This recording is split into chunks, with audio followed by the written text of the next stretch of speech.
Но я хочу, чтобы ты дал прям пошаговую инструкцию. Ты ее как-то давал в закрытом клубе практиков. И мне она безумно понравилась, но ты очень круто рассказал про... Вот ты так и сказал, что это пошаговая инструкция реализация прихоти. Слушай, я когда в закрытом клубе, я нахожусь в таком измененном состоянии сознания, показываю практики и беря информацию просто вот из Потока какого-то.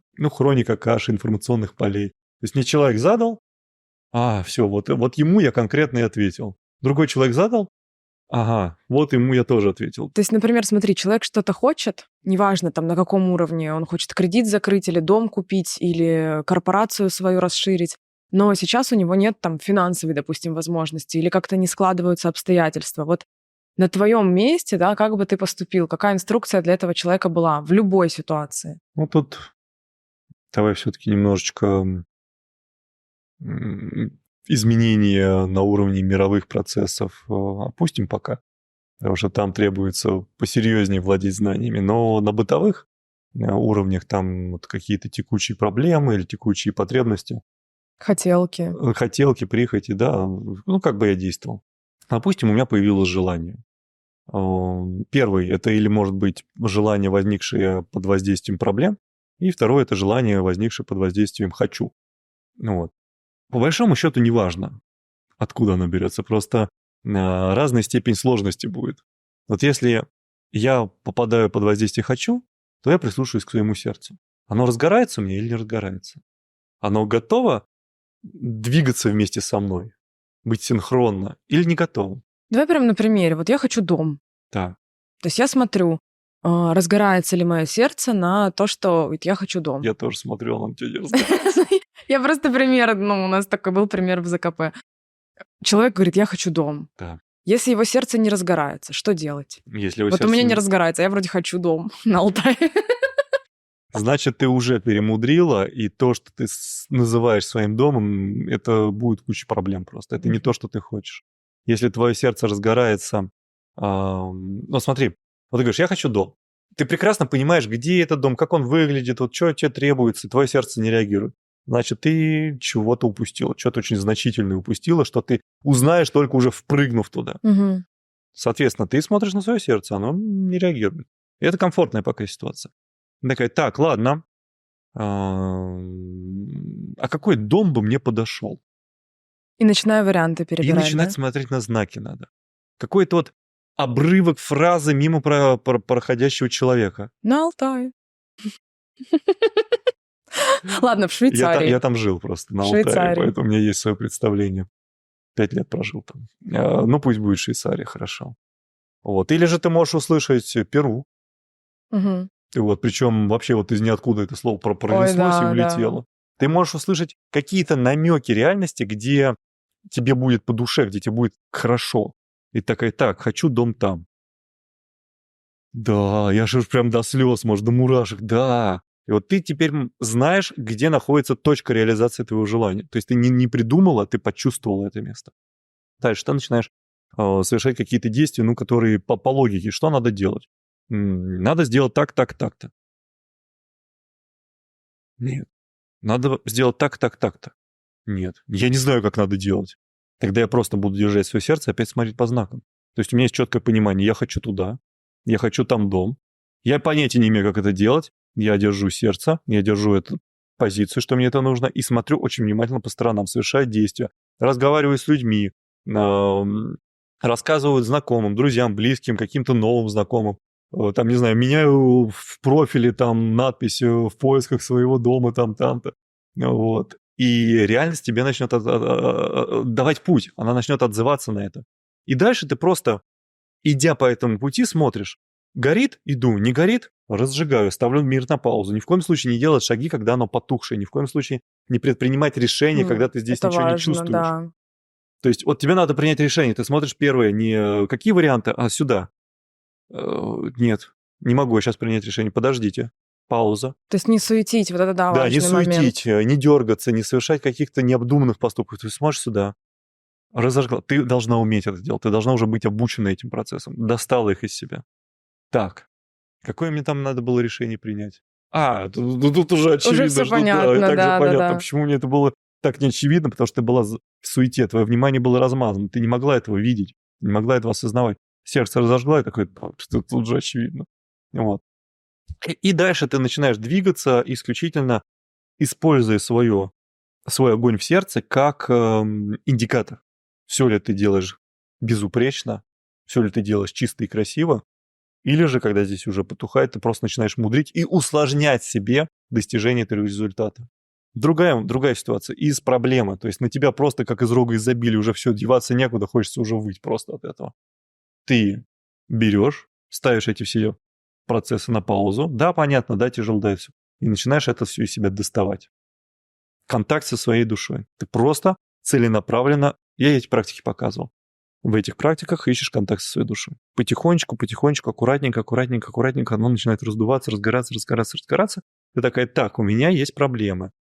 Смотришь на эти проблемы, оно начинает тухать. Такая, нет, подожди, эти проблемы, смотрю сюда, разгорается. Так, проблема, иди сюда, давай вот ты попроще, сейчас буду с тобой разбираться. Раз, как-то там все подсуетилось, как-то сгармонизировалось, как-то все получилось. Следующее, кто там на очереди? О, половины уже нету. А вот как ты, говорю, подсуетилась? Это вот что там? Ты просто совершаешь действие, удерживая огонь в своем сердце. Действие в сторону решения этой проблемы. Да, ты просто, как ты умеешь, как ты понимаешь, как тебе кажется правильно, начинаешь действовать. Ориентируясь по своему сердцу, действовать. Не сидеть и ждать, пока оно само произойдет. Ты начинаешь совершать поступки, общаться с людьми, договариваться, искать возможные варианты, прислушиваться к знакам, прислушиваться к каким-то намекам. Если ты прислушалась к намеку и такая, все, я все поняла, нет, ты неправильно поняла. Да, намек был, знак был, но ты его неправильно интерпретировала. Интерпретируй по-другому. Подожди, может быть, вот этот знак имел вот такое значение? Тут расцвел у тебя вот этот вот лотос. Такая, ага, вот оно, знаешь, как надо было его интерпретировать. То есть у тебя есть индикатор, независимый от мозга. Мозг тебя всегда обманет. Это его функция. Когда у тебя есть этот индикатор, он не может тебя обмануть. У него нет такой функции. И вот, пользуясь этим индикатором, ты и видишь, в чем ты ошибаешься, и видишь, где ты не дотягиваешь, и видишь, какие обстоятельства пока тебя сминают, и пока не надо вот туда прыгать с головой. Делай то, что по силам, делай то, что получается. И вот ты из этой состояния, как все из рога изобилия на тебя сыпется проблема, вдруг спустя какой-то небольшой промежуток времени у тебя и внутри спокойно, у тебя и понимание, что все разруливается, и что проблемы-то, оказывается, не такие уж и страшные были, что можно жить, можно, в принципе, то даже там через полгодика и понаслаждаться этой жизнью даже получится. Вот. Но все это делается через контакты со своей душой, через контакты со своим божеством в сердце, через умение держать это состояние, не выбивать, не позволять внешним обстоятельствам из этого состояния выбить тебя. Если тебя выбивают внешние обстоятельства, ты внешний мир сразу на паузу и возвращаешь себе вот этот огонь. Вернула, с паузы сняла внешний мир, начинаешь с ним взаимодействовать. Внешний мир никуда не денется.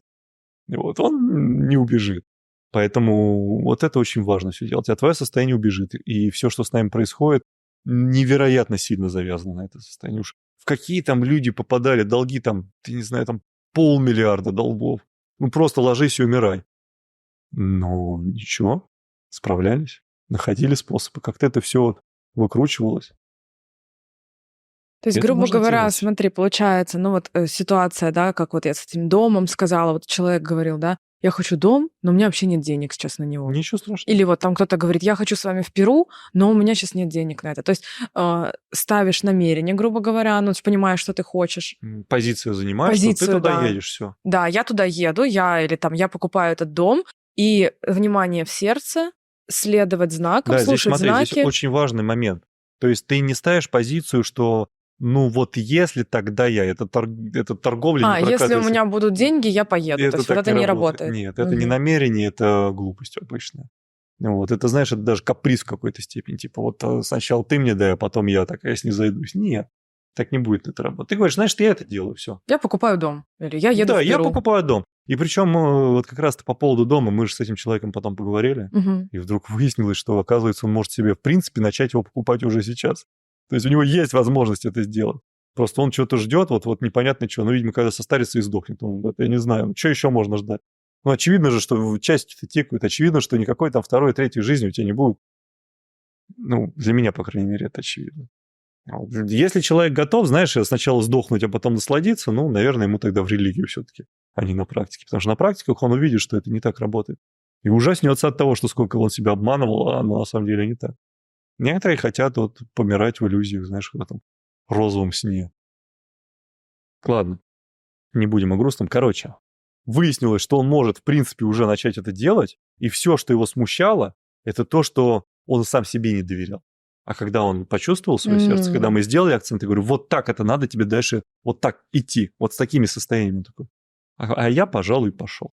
И вот если он будет это все делать в синхронизации, именно в обменах чувствами между тобой и тобой же, вообще это не какая-то там вот душа, да, не какой-то там вот где-то божество, это ты. Ты в состоянии частички сознания, которая живет в физическом теле, и ты в состоянии изначального. И вот чем глубже ты в душу свою погружаешься, тем ближе ты приближаешься к состоянию изначального, в состоянии Творца. Вот и все. Это тоже ты. Когда ты ищешь те состояния внутри себя, ищешь эти настройки в Творце, ты сам потихонечку становишься Творцом здесь и сейчас. У тебя все становится вот, складывается, все становится вот по удаче, по каким-то стечениям обстоятельствам, какому-то волшебству непонятному, по подаркам реальности. То есть ты такой, да ладно, неужели это так просто оказывается было? Нет, это не было так просто. Но то, что ты сделал, трансформировало это в просто. Если ты этого не сделал, никакого просто не будет. Это тоже нужно осознавать. Мы изнутри рождаем вот эти события. Мы из этих процессов формируем пространство вокруг себя. Если мы внутри себя формируем черти чего, ну ты в черти чем и будешь жить. И никакие там вот эти вот там дайте мне волшебную мантру, мне все наладится. Да нет, это не так работает. Ну, в общем, позиция, сердце, знаки. Да, четкая позиция, и не просто начинаешь действовать. Просто начинаешь действовать с любовью в сердце. Не к чему-то и к кому-то, а в этом состоянии. И это состояние, если ты вдруг его утрачиваешь, ты начинаешь следующие действия с возвращения себе этого состояния. То есть, например, я, допустим, принял решение брать ипотеку. Утром просыпаешься, готов уже выходить, не горит. Такой, погоди, сел, достал ты все из себя, разгорелся. Такой, вот теперь я поеду. А по дороге вдруг у тебя, не знаю, там звонок на телефон, тебе говорят, слушай, работа есть, халтурка там, не знаю, на 20 миллионов. Берешься? Такой, ни хрена себе, конечно, берусь.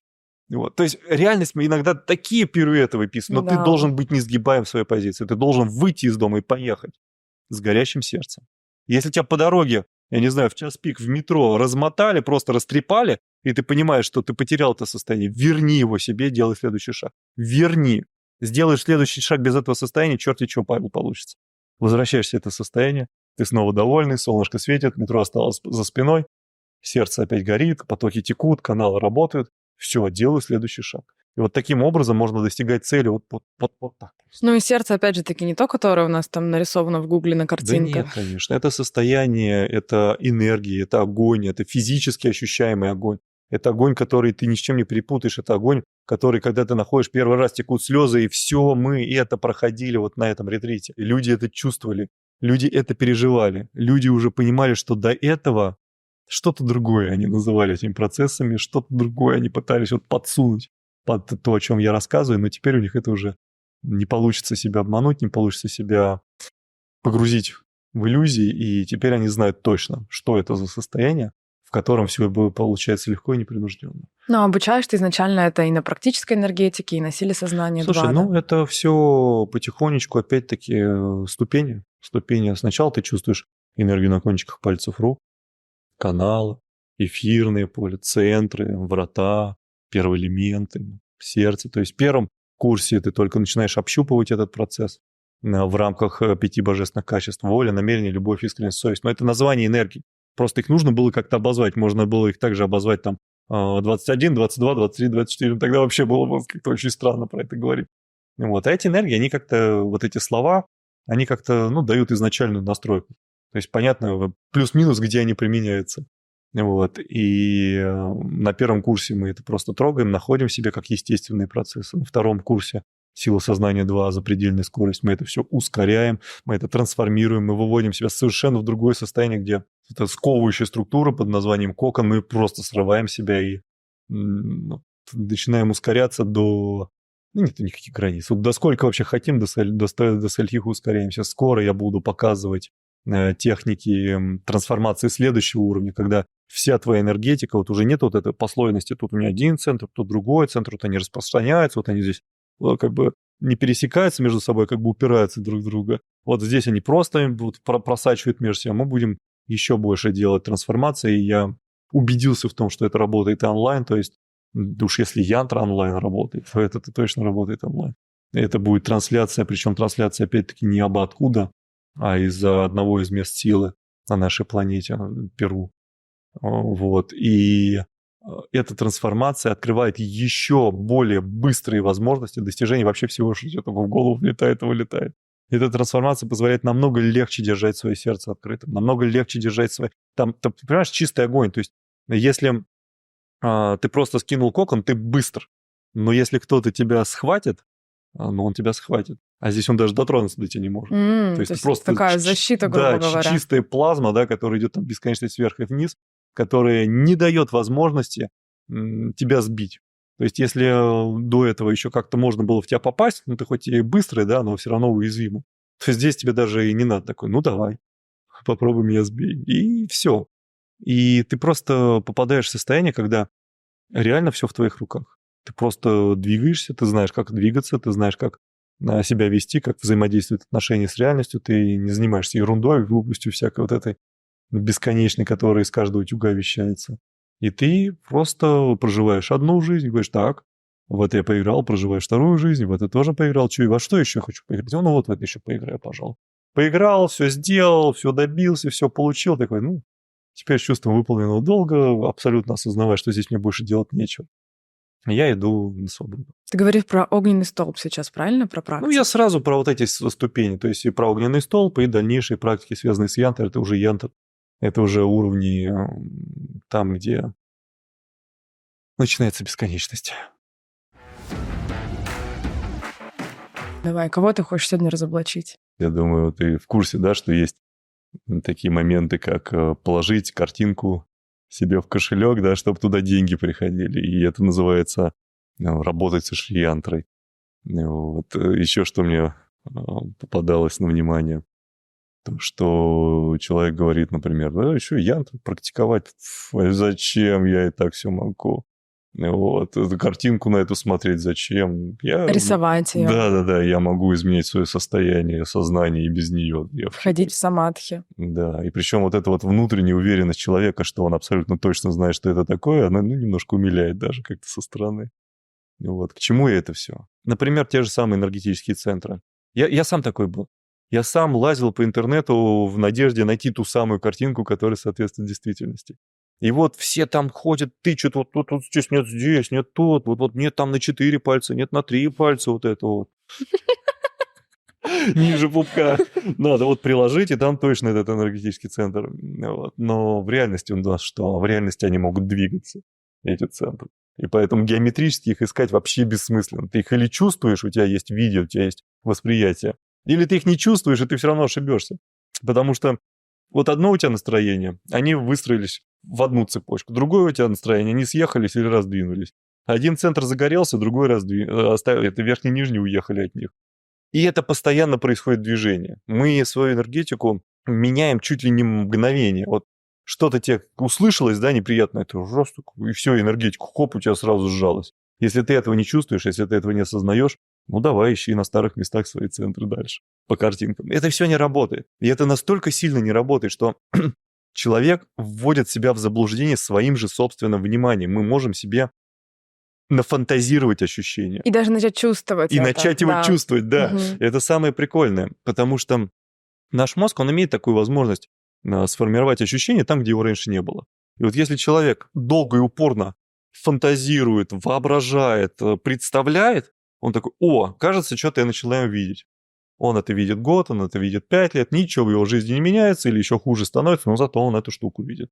Вот. И она всегда статичная. Он такой, да, я ее увидел, это год прошел, она такая же. Да, она не такая же, она постоянно меняется. Ну или плюс, вот как ты мне как-то сказал, что у нас, что касается энергетики, у нас настолько много в разных местах различных процессов, что ты в любое место, куда бы ты ни посмотрел, ты что-то да найдешь. Просто это не факт, что будет то, что ты хотел найти. Это вот как тоже мой любимый третий глаз, этот, который все ищут вот здесь, А здесь у нас что на самом деле? Никакой даже не шестой центр. А там много чего. Вот, Да, как там, минимум. там много чего. И у меня даже был случай такой. Мой курс стала изучать женщина, и так, говорит, слушай, я, говорит, хотела третий глаз открыть, а у тебя там этого нет. У тебя там вообще что-то непонятное там накручено. Ну вот, а я, что это накручено? Я просто в деталях рассказал, что у нас находится вот в этой области. Вот так.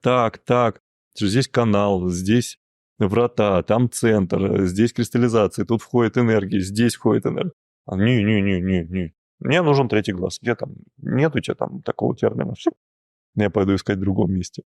Что она там найдет? Ну, пожелаем ей удачи. Вот. Да, все это имеет место быть, никто не хочет разбираться, все хотят получить какую-нибудь волшебную секретную мантру, чтобы вот все само произошло. Но нет, мы двигаемся через практики. Вот у нас был сейчас ретрит, интенсив по 3 практики на день, и даже самые вот нечувствительные начали чувствовать. Угу. И они начали чувствовать после моих фраз, которые были регулярны. Мы ничего не воображаем и не придумываем себе. Мы ищем эти процессы. Мы не знаем, как они выглядят. Мы себе не накручиваем, как вот оно должно быть. И человек сидит, ищет где-то вот приблизительно. То есть я беру участок и говорю, вот в этом участке мы ищем процесс. Начинаем искать. Я его у себя в своей энергетике усиливаю, чтобы по принципам резонанса у человека тоже он усилился, ему было проще их найти. И люди искали, люди находили, люди разжигали его, и люди начинали его уже уносить с собой. То есть я уже становлюсь не нужен. Вот. И когда мы дошли уже до абсолютно незаявленного проявления под названием янтра, они это тоже обнаружили. И я им вообще уже ничего не рассказывал. Тут я хотя бы, знаешь, как бы намекал, там, смотрим в коленку, там, смотрим в локоть, там, смотрим в третью. Смотрим в лоб, например, там, вот здесь есть в кости трещина. Она не у всех есть, но у меня она, по крайней мере, есть, я так ее называю. Здесь энергетический процесс. Вот. Но не третий глаз, но не третий глаз, шестой да, центр, правильно? Это канал, который уходит мимо ушей над шестым энергетическим центром, поворачивает. Вообще я это все рассказываю в курсе практической энергетики. Вот. Ну и дальше он в позвоночник уходит, и это всего один канал. У нас и куча этих каналов. Но вообще насчитывается, что к одному пальцу подходит порядка 72 тысяч каналов. Ну, то есть постоянно концентрируясь вот здесь, ты просто будешь чувствовать, как у тебя истекает энергия из твоего канала, который просто идет по позвоночнику. То есть вот я даже сейчас могу настроиться, я его прекрасно ощущаю, но это не третий глаз, это не шестой центр, который там, как он называется, аджна, да? Это вообще не оно. Я даже не использую эти названия, чтобы как можно меньше вот этих шаблонных восприятий. У нас все просто. Первый центр, второй, третий. Я просто помню, какой для меня был шок, когда я начинала этим заниматься, искать свой шестой центр. И, там же тоже он как-то за видение отвечает, за то, за сё, как говорят, да. И я такая, да я так хорошо чувствую вот здесь, вот эту точку, да, она вообще у меня горит просто звезда во лбу. Чё ж я ничего не вижу? А когда я реально нашла свой шестой центр и увидела, насколько он сильно кристаллизован, как он просто весь вот, я не знаю, в каких-то каменных глыбах, я такая, вот ты где, родной, понятно. По поводу видения, кстати, прикольный момент был. Периодически люди тоже ко мне обращаются, говорят, вот Антон, мы там практиковали там несколько месяцев, что-то не получается видеть. Переходный момент между днем и ночью, он позволяет легче войти в эти состояния. Я же не просто так сделал практики на рассвете и практики на закате, и это тоже дало результат. Когда ты знаешь тему, когда ты являешься в ней специалистом, легко вот эти все моменты учитывать. Когда человек просто вот прибегает, да, я там что-то где-то прочитал, что-то где-то посмотрел, на стене было нарисовано. Он не сложит это в пазл, он не сложит это в методику, он не сложит это в какую-то систему. Мне повезло. Я нашел мастера, который мне это все по полочкам разложил, обучил, и, в принципе, я больше в нем не нуждаюсь. То есть я сам все могу, я сам уже понимаю эти процессы, мне не нужно больше книги читать. И то же самое, люди, которые ко мне приехали, я тебе гарантирую, то, что они сейчас будут читать, и скажут, подожди, здесь ошибка, здесь неправильно, вот тут перемудрили. У меня уже это происходит, да. Я открываю что-то в интернете, такая, вы прикалываетесь, я же вижу. Да? Что вы мне пытаетесь объяснить, что оно где-то в другом месте. Да, и когда ты начинаешь жить с этими знаниями, ты такая, вот поэтому-то у меня тут не так не складывалось. Потом смотришь в какой-то другой жизненной ситуации, уже обладая этими знаниями, опа, чё ж я так всегда реагировал, у меня прям сразу там зарубалось все. А теперь ты можешь реагировать по-другому, потому что уже очевидно стало. И когда человек обучается этим навыкам, этим возможностям, этому мастерству, он меняет свою жизнь. И нету вот этой вот волшебной мантры, да, которая там побубню 3 раза на день, и у меня все произойдет. Ну вот да, кстати, мантры. Вот просто сколько их в интернете. Я не знаю, и их длинные там по 3 часа, и по 5 минут, и мантра на деньги, и мантра, я не знаю, на счастье, мантра на 2-ю чакру, на 5-ю, на 10-ю. Это что? Ну вот как это? Это бред все? Я мантру, которая позволяет проявлять янтру, сколько раз произнес? Где, на ретрите? Да. 1. И она дала эффект. Почему? Потому что есть такое понятие «оживить мантру». Человек, который не оживил мантру, не может ее передать. Это просто так не работает. То же самое человек, который прочитал эту мантру в интернете, если не произошло какое-то чудо, и вот каким-то образом это все не случилось, а такое практически не случается, то эта мантра не может запустить эти процессы. Это звук, который воздействует на энергетику и проявляет ее. В зависимости от того, из каких бидж собрана мантра, ее можно собирать. Да, есть... Биджи это что? Каждое слово — это мантра. Ну, там, например, Ом — это биджа, Нама — это биджа. Вот, из них можно собирать различные конструкции, шлоки так называемые. И есть мантры какой-то традиции, есть общеизвестные мантры, есть мантры, которые описаны в ведических текстах, там, в индуизме, в тантре. Тантра — это не Камасутра, не попити, тантра и Камасутра. Тантра — это про другое. Вот, это про общение Шивы и Шакти. Ну, ладно. Кстати, мы можем сказать по факту, что у нас был тантра-ретрит? Слушай, сказать мы, конечно, можем это, но тапки в нас полетят за такие дела. Ну, потому что некоторые упражнения, особенно когда вот со входом энергии друг в друга, да, когда мы учились свое сознание помещать в сознание тела другого человека и так далее, это же что не, ну, это же есть тантра. Да, это общение на языке парвая. То есть, когда мы не используем речь, когда мы не используем язык, культурные все вот эти вот нагромождения, понятийный аппарат, когда ты вот знаешь смысл слова, я знаю смысл слова, и не дай бог, если у нас разные смыслы, мы не договорились. Никогда. Да, когда это все люди молча, через энергетику, все, там чистые вот состояния, чистые чувства. Поэтому все передается абсолютно четко, абсолютно доступно и без искажений. И в каком-то смысле, да, можно это назвать тантрой, но еще раз повторяю, не путайте с Камасутрой. Камасутра — это совсем другое. И в основном это, ну, именно за это выдают вот слово тантра, к сожалению. Давай мы вернемся еще к тому, что вот я хочу какой-то, знаешь, дать такой небольшой хотя бы чек-лист нашим зрителям, что вот это точно там искать не надо. Ну, как, например, там 3-й глаз здесь, там, где 4-й центр вот здесь, да, и вот какие-то такие истории. Давай. Кундалини, например, тоже это энергия, про которую много всего в интернете. Слушай, ну, первое, что я могу сказать по этому поводу, чек-лист, чекайте. Энергия кундалини, вот она была последней, с нее я начну. Она имеет проявленность на уровне физики, и она имеет проявленность на уровне энергетики. Если мы берем ее проявленность на уровне физики, то это крестец. И если же мы наблюдаем ее дальнейшее движение, когда мы ее высвобождаем, то она начинает двигаться как вихрь вокруг луча намерения. И это ее уже проявление на уровне энергетики. И поэтому, если практикующий человек исключительно запирается в область крестца, то он мало того, что ее не высвобождает, она там продолжает вот под давлением находиться, так он ее и не впускает еще и на уровень энергетики. Ну, то есть он просто попросту тратит время, и еще и ожог себе может получить, вот если он там держит ее под давлением. Кундалини, хочу еще на ней тоже остановиться. Вспомнила историю про то, как поднимаем кундалини. Целые есть тренинги пробуждения кундалини и так далее. Ну, очередная чушь, бред, провокация. Ничего не поделаешь с этим. Кундалини ни в коем случае нельзя насиловать, нельзя применять к ней насилие. Ее нельзя управлять. Это некая вибрация, которая сама наполняет те части физики, те энергетические процессы, которые, в принципе, готовы с ней взаимодействовать. Если же мы относимся к ней с пренебрежением, типа, ну-ка иди сюда, потому что я так сказал.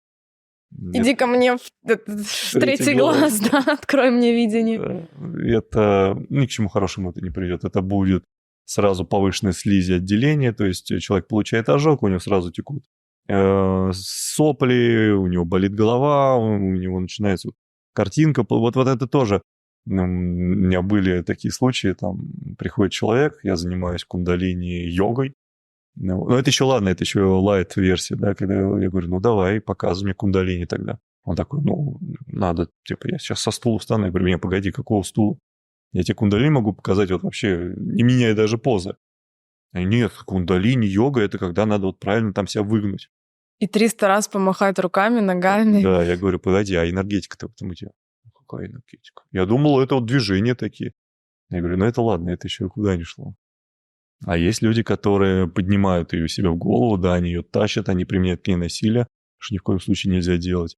У них начинает просто портиться мозг, и им становится плохо, им начинает, ну, как будто тебя укачало, как будто ты отравился алкоголем, вот что-то такое состояние, начинает картинка плавать, они такие, ой, все, вот кундалини появилась, да, и он сидит такой, у меня кундалини появилась, а у него уже токсическое отравление просто на лице, потому что обожженный мозг сразу начинает выделяться жидкость. Ну вот, я говорю, я говорю, ну и сколько ты будешь после такого подъема в себя приходить? Он говорит, это не чаще, там месяц надо делать. Раз в месяц там нормально. Я говорю, а я могу ее каждый день поднимать, и ничего со мной не произойдет. Только сила будет прирастать, и энергетика становится мощнее. Ну, потому что ты поднимаешь ее условно по-другому. Я ее не поднимаю, я ее освобождаю. Угу. Я ее...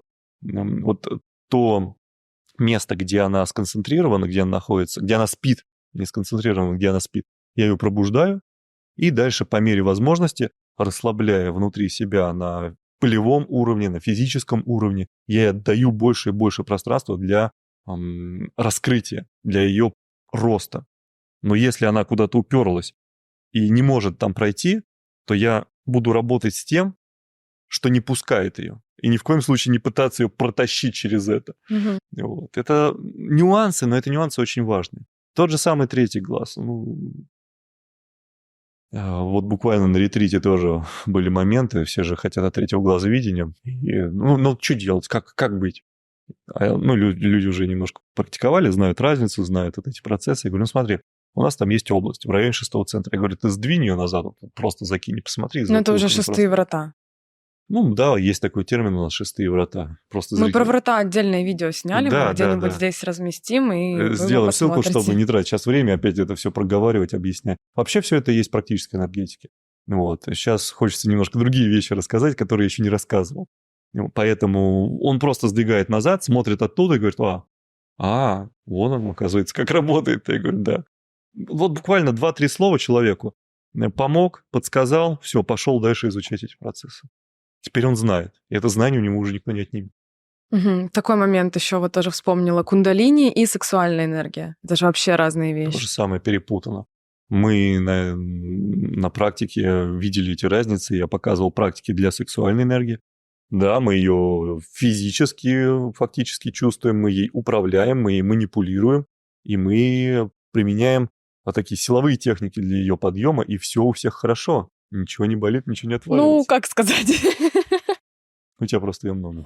У меня прям в глазах потемнело, но я думаю, что это все равно не то же самое, как тянуть кундалини. Нет, это вообще разные процессы. Они даже в разных местах находятся, и причинности разные. Если кундалини – это чистая энергия, она ни из чего не формируется, она сама по себе такая, то сексуальная энергия у нас формируется из первого и второго центра в зависимости от пола человека. И если у тебя центр зажат и пережат, у тебя эта сексуальная энергия копится там, не знаю, неделями. Если ты центр высвобождаешь, там, не знаю, сутки проходят, уже опять бодрячком. Ну и плюс мы как раз ее запускали на исцеление физического тела, как раз-таки вот то, что мы делали. Мы тоже делали. И здесь тоже нужно понимать, что если ты кундалини в поврежденный участок тела воткнешь, там прогорит вообще насквозь. Угу. Если мы сексуальную энергию в поврежденный участок тела засовываем, то там начинает запускаться процесс регенерации. Причем у сексуальной энергии есть разные состояния. Возбужденная, оргазмическая сексуальная энергия очень похожа на кундалини. И с ней тоже нужно знать, как обращаться. Мы просто этого не делали, мы этого не касались. Мы работали с базовым ее состоянием, когда она абсолютно безопасна. Но придет время, и будем и это тоже делать. Просто сейчас вот вывалишь это все, да, раз за раз, никто ничего не запомнит, ни у кого ничего не получится. А вот поэтапно, аккуратненько, то есть начиная с первого курса практической энергетики, потом запредельная скорость, где уже трансформации начинаются, в том числе и сброс кокона. Сейчас я показал, как работать с мировыми течениями, как эти ритмы ловить, как подстраиваться, как еще сильнее упрощать себе практику. Вот. Ну и дальше у нас тоже уже в расписании есть следующие уже 2 этапа, получается, да, и мы будем скоро показывать эти все вещи, показывать эти процессы. Да, сегодня об этом еще поговорим, что у нас будет дальше по программе. Давай завершим этот список, что еще точно делать не надо и куда точно не надо смотреть. Сердце и 4-й центр. Вот, да, очень Перепутанные просто важная в тема. То есть и многие вещают на эту тему, что вот... Раскрой сердце. Да, вот здесь вот где-нибудь. И человек реально чувствует, что там у него что-то происходит, там какие-то процессы, ему даже хорошо от этого. Вот. Но если мы возьмем свою грудную клетку, ровно посередине проведем линию, то над этой линией чуть выше будет энергетический центр.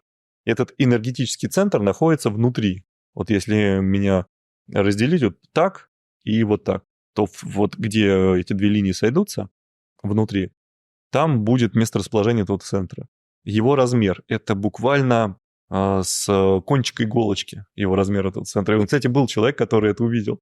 Да? Да, ко мне подходит женщина и говорит: слушай, Антон, а центры такие маленькие. А, маленький, да. Я-то, говорит, это на всю грудь. Вот Ну, это. как рисуют там вот Да, зеленая, да. у меня вот такая чакра сердечная, Да. там, а у меня вот здесь 3-й глаз вообще. Да, там просто кончик иголочки. Но вот если ты нет кончик иголочки не можешь себе найти, то что ты там собираешься раскрывать? Как ты это сделаешь, если ты не можешь попасть вот в нужный процесс? А то, что мы чувствуем, получается, вот здесь мы же действительно можем чувствовать их прям Можем. настолько. Но мы чувствуем уже воздействие этого центра. Это, знаешь, это как есть вентилятор, который дует воздухом. И вот ты можешь потрогать сам вентилятор, Мгм. а можешь почувствовать воздух, который из него идет. И вот в основном люди, когда работают со своими энергетическими центрами, с чакрами, пожалуйста, вот можете себя еще сильнее запутать, они чувствуют воздействие этого, когда оно проходит через физическое тело, когда оно упирается в какой-то спазм, например, в какую-то сковывающую структуру, энергетика начинает давить, они это чувствуют. Но это не центр, это уже его последствия проявления. И когда человек все-таки умудряется... А как он дотягивается до него? Я его проявляю. То есть я сижу и максимально проявляю сам процесс. Люди начинают сначала чувствовать где-то на периферии, потом все ближе. Вот он источник. Вот и все, его уже ни с чем не спутаешь. И этот центр здесь, этот центр здесь, этот центр за глазами там сзади в голове, на сантиметров 15 вверх над головой. Это все есть. Но это не сердце, это не душа, и это не божество, это вообще просто наша геометрия такая энергетическая. Это... Ну, то есть то, что люди Да. ищут здесь анахату, это 4-й центр, который вообще за другое отвечает. Это не просто за то, что энергетический написано. центр, да, который у нас, кстати говоря, тоже мало где это найдешь, наверное, даже и нигде, если специально искать. У нас эти центры, они не останавливаются выше головы, они там дальше уходят. Также вот по бусинкам. И вниз они уходят. У нас есть центр энергетический ниже 1-го центра, то есть ниже промежности, где-то на уровне ляжек, на уровне коленей, на уровне щиколоток. И туда дальше вниз они уходят. Их там огромное количество. Вот. А есть сердце. И вот это уже совершенно другой процесс. То самое сердце, которое нужно раскрывать. Да. Тот самый процесс, который непосредственно связан со словом «душа», который непосредственно связан с божественной любовью, с безусловной любовью. То, о чем говорил, кстати говоря, Иисус Христос. То есть к нему у меня нет никаких вопросов. То, что было описано в Евангелии, я, в принципе, читаю по тексту. Если более-менее какой-то грамотный перевод, то я говорю, да, в принципе, это соответствует действительности. Но если я начинаю слушать других людей, которые это по-своему объясняют, лучше бы ты шел молиться, вот честно скажу. Вот, то есть настолько это... И это ладно, сейчас мы про религию, а ведь в эзотерическом мире то же самое. То есть человек чувствует центр, я сердце открыл. Да нет, не сердце открыл, ты центр свой чувствуешь. Вот. Или же там, я чувствую сердце. Вот это тоже очень часто у меня бывает, это уже из моего опыта. Все, сердце, вот оно. Я говорю, это не сердце, у тебя вот отсюда, вот до сюда канал проходит. Да. И когда он начинает разгоняться, то все сковывающие структуры, через которые он проходит, ты начинаешь чувствовать, потому что там блок в блок бьет энергия, ты это чувствуешь. И это не сердце, здесь его нет. Его даже физически здесь нет. Но при этом человек что-то здесь находит и называет это несоответствующим словом. И идет учить других. Да, я почувствовал свой спазм, сейчас я вас научу чувствовать спазм. Ладно, тоже неплохо, в принципе. С чего-то надо начинать. Да, и вот ты коснулся еще мантры, тоже хочу на этом остановиться. То есть нет смысла слушать мантры, вот это там, я не знаю, говорю, миллионы их, да Ганеши, там Шиви, Шакти, куча мантр в Ютубе записано. В этом нет никакого толку, я правильно понимаю? Слушай, ну определенные эффекты могут быть. Вот это эффект на уровне «мне нравится эта музыка, и я хотя бы хоть как-то расслабляюсь Ну, под это неё». плацебо, грубо говоря. Я Плюс- верю, плюс. что это работает, и я как-то себя Да. позитивно настраиваю, Если мы получается. говорим про серьезный подход к этому, то мантра, во-первых, она только передается из руки в руки. Когда человек тебе ее передает, он ее показывает. Он ее показывает на языке паравая. То есть это не просто, да, я тебе сейчас напишу, или я тебе сейчас вот вслух это бла-бла-бла-бла-бла. Вот, и такой, ой, все, я получил передачу. Нет, это просто внешне так выглядит. Но когда человек по-настоящему делает эту передачу, то он ее проявляет на уровне своей энергетики. Как она вибрирует в поле. Где вот эти процессы происходят, как течет энергетика. И вот произнося какую-нибудь мантру, звук или сочетание этих звуков, человек передает еще и вибрации, настройки на нее. И вот тогда это пропечатывается в другом человеке, это записано уже в его видении, а у нас все люди видящие, я в очередной раз это повторю, записывается, пусть будет в подсознании, в поле, в теле второго внимания, любой термин берем, без разницы какой. Вот. Но, повторяя эту мантру уже после, эти настройки начинают в нем все больше и больше пробуждаться. И в какой-то момент у него эта мантра оживает. Ему достаточно один раз ее просто прокрутить, даже уже в голове. У меня, я уже дорос в некоторых мантрах до такого уровня, что мне даже вслух не надо их говорить. Просто бул-бул-бул. Да, у меня даже пока что тоже работает. Вот, Нет вот, возможности практиковать пока вслух, и даже проговаривая про себя то, что ты Да, передавал, да. уже оно Оно раз, и происходит. сразу ты вспыхиваешь от этого мантры. Почему? Потому что я показываю живые мантры. Если ты сейчас мне, например, возьмешь из интернета какую-то мантру, скажешь, ну-ка, прочитай, я ее прочитаю, ничего не произойдет, потому что она не ожила. Вот. А вот те мантры, которые я передаю, через которые я получал свои навыки, свое мастерство, свое развитие, это инструмент. То есть те инструменты, которые есть, они все живые. Поэтому никаких проблем их передавать нет. Другое дело, что это не передается на большую аудиторию. То есть все равно я здесь сохраняю некую такую вот дань традиции. И уж если человек хочет получить этот инструментарий, он связывается со мной напрямую. Я с ним провожу некую такую беседу, вообще на что ты подписываешься, что нужно сделать, чтобы это заработало. Вот. И если он согласен это делать, он может меня обмануть. Но если базово он согласен это делать, просто если он меня обманет, то ничего не получится. Но если он будет делать так, как это положено, с четками, с правильным движением, на правильном пальце, в правильном состоянии, в правильном состоянии физическом.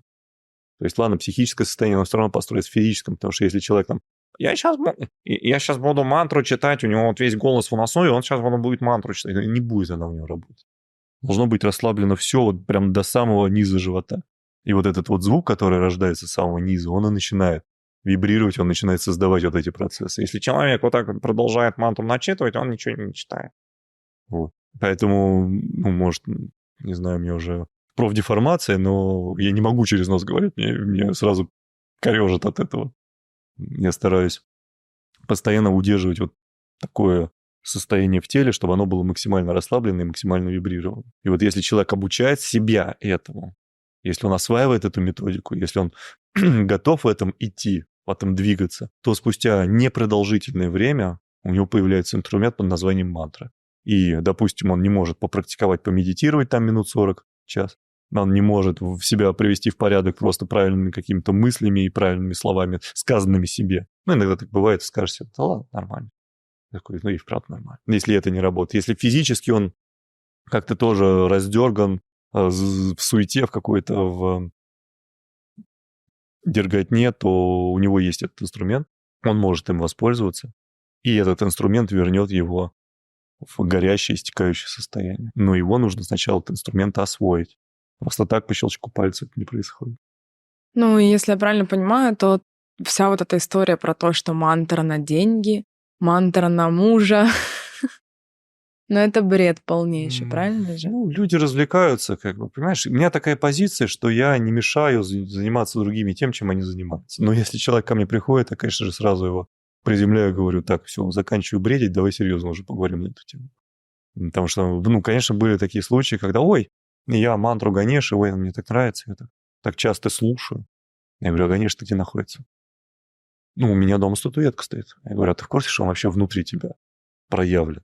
и ты ему читаешь эту мантру. Именно его происходит развитие, именно его происходит раскрытие, расцветание.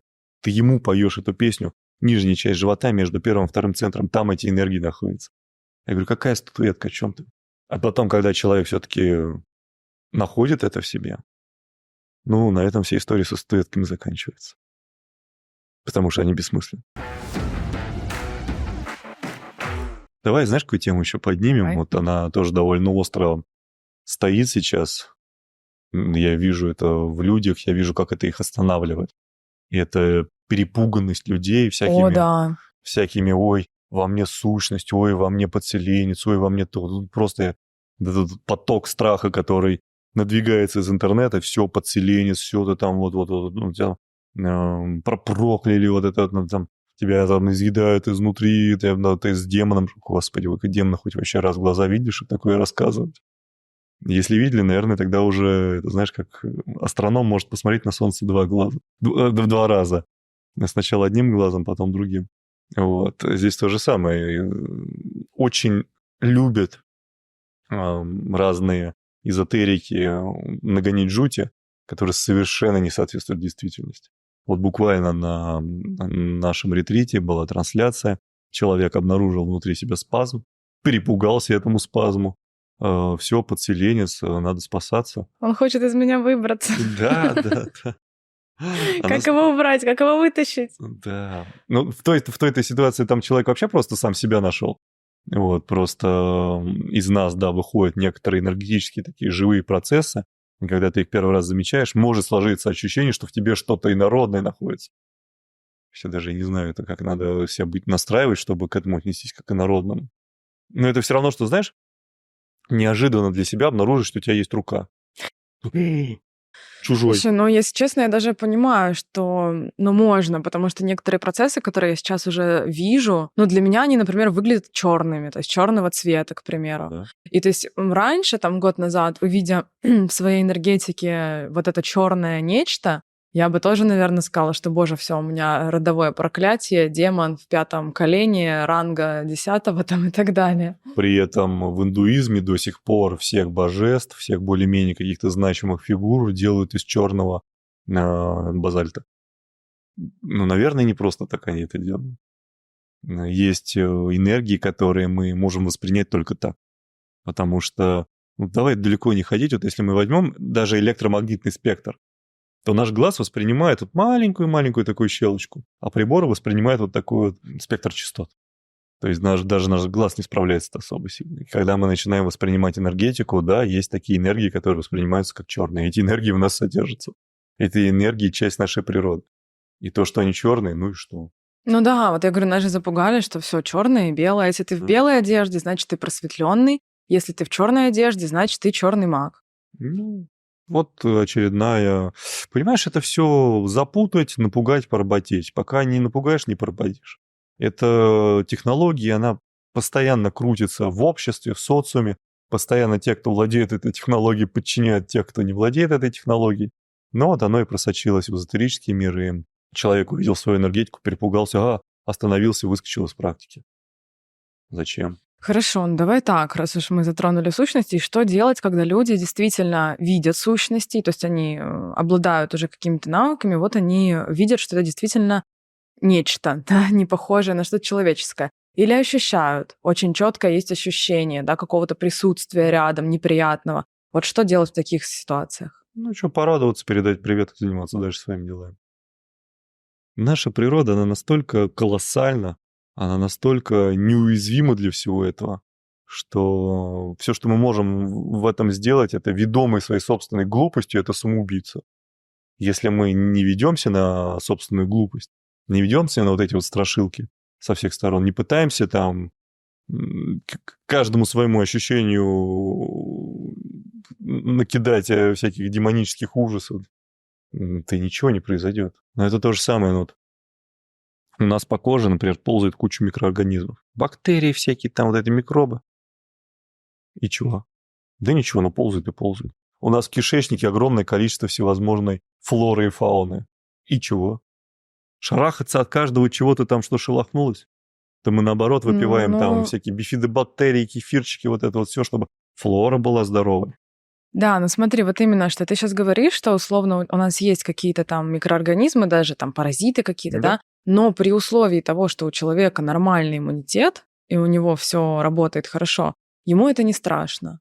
Но если если у человека иммунитет хреновый, то у него действительно эти паразиты размножаются, они могут его и убить, Так ну, его если надо не такое. с паразитами сражаться, а иммунитет свой восстанавливать. Вот, да, и вот то же самое я хочу перевести аналогию в энергетику, что когда мы вот этому запуганному человеку, который весь в спазмах, в кристаллизациях, в блоках, я не знаю, это все одно и то же, в травмах, как еще это можно назвать, все одно и то же, говорим, что, слушай, ну ты просто не бойся, ты забей на него, вот у тебя тут ходит, или ты видишь, что у тебя присосан к тебе там какой-то черт, ну, это же нереально. Не-не-не, тут надо понимать, что я не говорю просто не бойся и живи, как ты жил. Нет. Да, да, вот я про это. Практики. Нужно делать практики, нужно разжигать свою энергетику, нужно себя трансформировать, нужно себя менять свою структуру, свое поле, свою проявленность.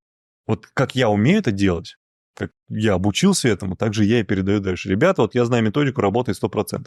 Моя жизнь тому подтверждение. Все. И вот когда человек берет эти практики и начинает себя развивать, ему уже не нужно отвлекаться на войну вот с какой-нибудь фигой, на которая просто отдергивает его внимание. И вот эти процессы сдергивания внимания, они не только имеют какие-то внешние факторы, еще и внутри нас встроенный механизм сдергивания внимания.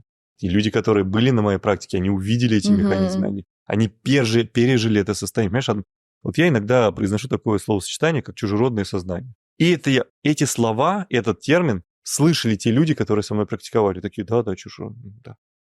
И на этом все заканчивается. Я говорю, ребят, надо выключить внутренний диалог. Да, надо выключить внутренний диалог. Думаю, ладно. По крайней мере, человек практикует, он пытается что-то делать. И вот по мере того, как он практикует, у него накапливается некая возможность воспринимать все более и более тонкие процессы. И вот у нас в последний день практики, как раз когда пошел самый серьезный процесс, люди начали погружаться в это энергетические состояния, в эту огненность, в эту вот раскрытость, вот эту потоковость, когда ты чувствуешь, что ты просто вся вселенная. Вот в этом состоянии становится заметно нечто, что тебе фактически говорит: отвлекись, прекрати, это все страшно, давай подумаем о котлетках каких-нибудь, которые завтра будем кушать, на самолет завтра. То есть начинается генерация какого-то бреда просто, вообще не связанного с процессом. И вот именно в этот момент твое сознание, вот именно твое собственное, которое говорит «это я», оно видит как нечто, просто вот импульсами вкидывает. И ты такой: погоди, это что такое вообще? Почему вот это какая-то штука, которая мне вкидывает вот эти вибрации, до сегодняшнего дня мной идентифицировалась как я? И после этого я говорю, вот эту штуку-то и надо включать. Вот это и есть тот самый внутренний диалог, вот это и есть то самое чужеродное сознание, в которых нас всех присутствует, во всех. Это та штука, которую бесполезно вытаскивать. Даже если вот я приду такой: да, сейчас я тебя освобожу. Ну и чего? Человек ляжет спать, на утро он с ней проснется опять башки. Потому что она опять сядет на него и будет выполнять свои функции. Она не хорошая и не плохая. Это просто данность, которой мы живем. Что это выглядит? Это выглядит как-то вообще? Это выглядит как некая такая вот субстанция в виде такого темного облачка, плотного. Оно сидит у нас в районе макушки. Мы, кстати, очень много работали с макушкой вот в этом ретрите, поэтому удалось это все расшатать. И оно спалилось оно. Но было настолько увлечено отвлечением, что не заметило, как уже чистое освобожденное сознание смотрит на это все. Вот. И оно пугает, И главное, чем больше ты его вскармливаешь, смотря на всякие вот ужастики и присасываясь к тем ведущим, к тем готовым тебя пугать, вот чем больше ты его кормишь, тем страшнее становится. А оно вообще не ты. И люди, которые это увидели, теперь их уже не обмануть. Все. Ну да, как Андрей, я помню, заметил, у него такой шок был, что эта штука очень боится. Она говорит: куда ты меня ведешь? Да. Куда ты собрался? Зачем ты это делаешь? Да, зачем ты нас туда ведешь? Причем Андрей, он всегда как-то спокоен, всегда уравновешен. Никогда там не рассказывал: я вот. Ну, то есть он, да, вижу энергию, да, вижу то, да, что-то, а вот тут что-то не получилось. То есть он вполне себе. Да. Да, и тут так Просто у него же аж глаза, я не знаю, как квадратные Да, стали. я помню, Я, может, у нас говорит, его получится вставить. видел. Я, говорит, понял, о чем ты говоришь. Но этот человек у меня занимался год. Год, да. Да. Слушай, год и так видеть. Я была в шоке, когда он увидел янтру. Ну, просто я не видела так янтру, когда мы уже даже практиковали, мне Причем кажется, первый раз. Он год у меня занимался онлайном в закрытом клубе, то есть в Да, группе. да. Это не так, что я там прям с ним ковырялся. Нет, просто приходил на практике еженедельно. И вот на ретрите он показал мастер-класс, можно так сказать. И по видению, и по чувствованию, да. И не только он, там много людей мне... То, что они мне говорили, я такой... Да что не так-то со мной было? Почему я так долго это все осваивал?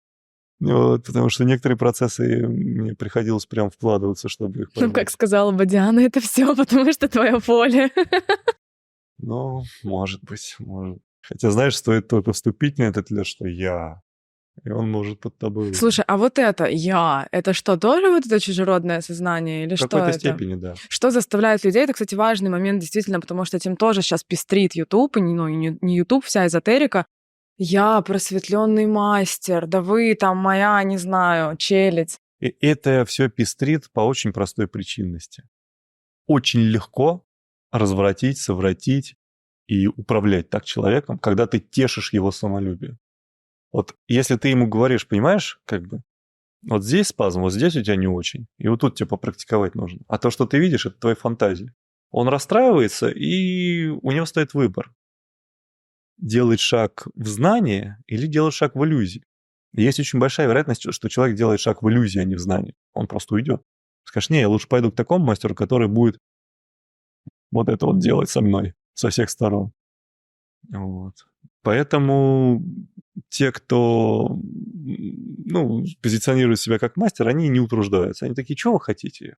Вы хотите, чтобы я вам рассказал, какие вы все молодцы? Давай я сейчас буду тебе рассказывать, а вы будете получать наслаждение от этого.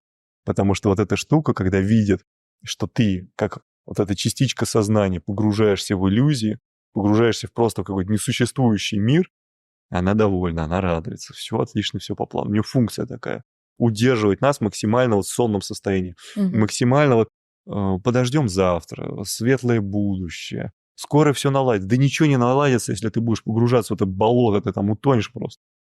Но нет, вот эта штука, она создает такую некую такую туманность, такое затуманивание, что ничего, то есть вот сейчас, вот сейчас это вот знаешь, как выборы в Америке, сейчас придет новый президент, и все будет, да ни разу ничего по-новому не было. У них как был курс, так он и идет всегда. Но вот это, что сейчас скоро все изменится, ты, главное, ничего не делай. Вот самое главное, ничего не делай, но скоро все изменится. Вот эта вот мантра бреда, она очень легко ложится в голову. Почему? Потому что она ложится не в твою голову. Она ложится вот в это чужеродное сознание, которое говорит, да, вот, лучшее, что может быть. Так, но у меня здесь есть два вопроса. Вот первое, это, ты мне как-то вроде отвечала уже на него, что когда мы практикуем, вот мне легче всего, я делала отдельно практики на остановку внутреннего диалога, и, у меня там не так получалось, как получалось именно во время практик. То есть как только я начинаю практиковать, мне достаточно, не знаю, минута-две, и он просто куда-то испаряется. То есть я даже не прикладываю никаких усилий, чтобы его остановить, его просто нет. Да. И вот это тоже очень важный момент. Как раз я немножко уже затронул эту тему. Я сказал, что если даже я его вытащу из тебя, ничего глобально не изменится, он снова приземлится. И вот мы практиковали на реке, практиковала женщина из нашей группы. И я в процессе практики контролирую каждого человека, смотрю, кто чем занимается. И я смотрю, стояла задача выключить внутренний диалог и посмотреть, как вода искрится и вот бежит на поверхности земли, там небольшая глубина. Вот. И она сидит так, смотрит, такая, да, бежит вода, да.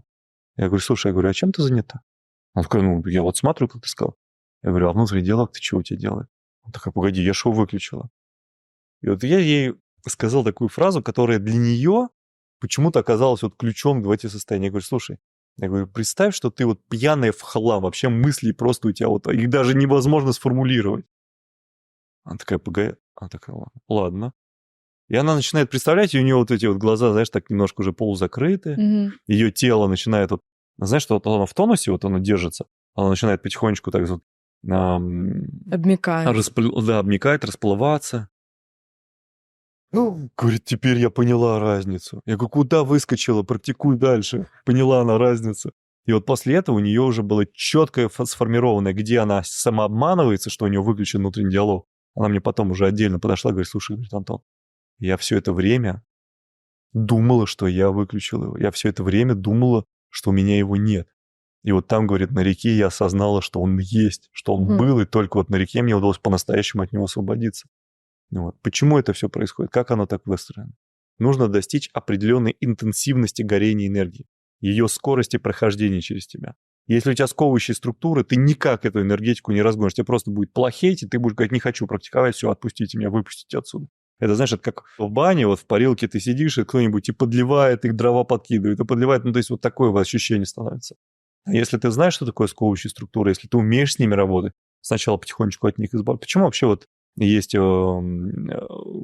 ступени вхождения в эти процессы? Потому что не получится впрыгнуть сразу в янтру. Ну, никак. Не получится там сразу кокон снять. Нужно готовиться, нужно тренироваться, нужно доводить свое физическое тело, свое психическое состояние, энергетическое тело, тело второго внимания до состояния, когда это все становится возможно. И когда человек себя взращивает, когда он делает эти практики последовательно, вот тогда для него открывается возможность разогнать через свое тело такой поток энергии, такую скорость, что эта штука не может функционировать, и она уходит в ошибку или ее вообще просто смывает.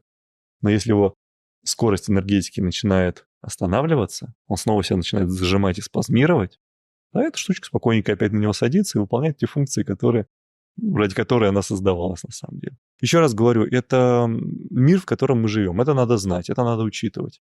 И не позволять этим штукам себя обманывать. И по возможности не кормить ее теми людьми, которые с удовольствием эту штуку тешут. А это самый простой способ. Потешить эту штуку. Это все мошенники так делают. Они тебе с 3 короба сначала рассказывают, какая ты совершенно великолепная, замечательная, а потом ты раз так, а на карточке уже 0. Вот. А я же совершенно великолепная, как так произошло? А вот так это и произошло. Тебя просто тешили, и все. Твое чувство собственной важности. А эта штука обожает. Это просто без ума от этого процесса. Ну вот что происходит с человеком, который полностью погружен в ум, вот в это чужеродное сознание, в игры этого чужеродного сознания? Если он вообще никогда в жизни не занимается ни твоими практиками, ни другими, ни даже мантру Ганеша не читает с Ютуба. Ой, все очень просто. Он засыпает, разваливается физически, потухает психически, стареет и помирает. Потом его жрут черви или вместе со всеми в топку. Так, а смотри, в чем прикол вот этой штуки, да, этого чужеродного сознания? Она же прикреплена, получается, к нашему телу физическому. В какой-то степени. Ну, физика, но все равно связана с этим аватаром. И ее же мотивация в том, чтобы человек жил или нет? Нет, она спокойненько с него слетает и садится на следующего. Это не симбиот, который от нас зависит. Это просто некая штука, которая выполняет определенную грань игры, в которой мы находимся. Это как очки виртуальной реальности. Вот тебе на голову одели эти очки, шлем, а ты крякнула, сидя в этом шлеме, его сняли, надели на другого. Шлем-то с тобой не убирает. Человек с ним рождается? Или как это происходит? Нет, человек рождается без этой штуки, но она довольно быстро в нем начинает проявляться. Это может произойти прям буквально в самые ранние годы, если человек очень сильно нервом мотать. То есть не заботиться о нем как следует.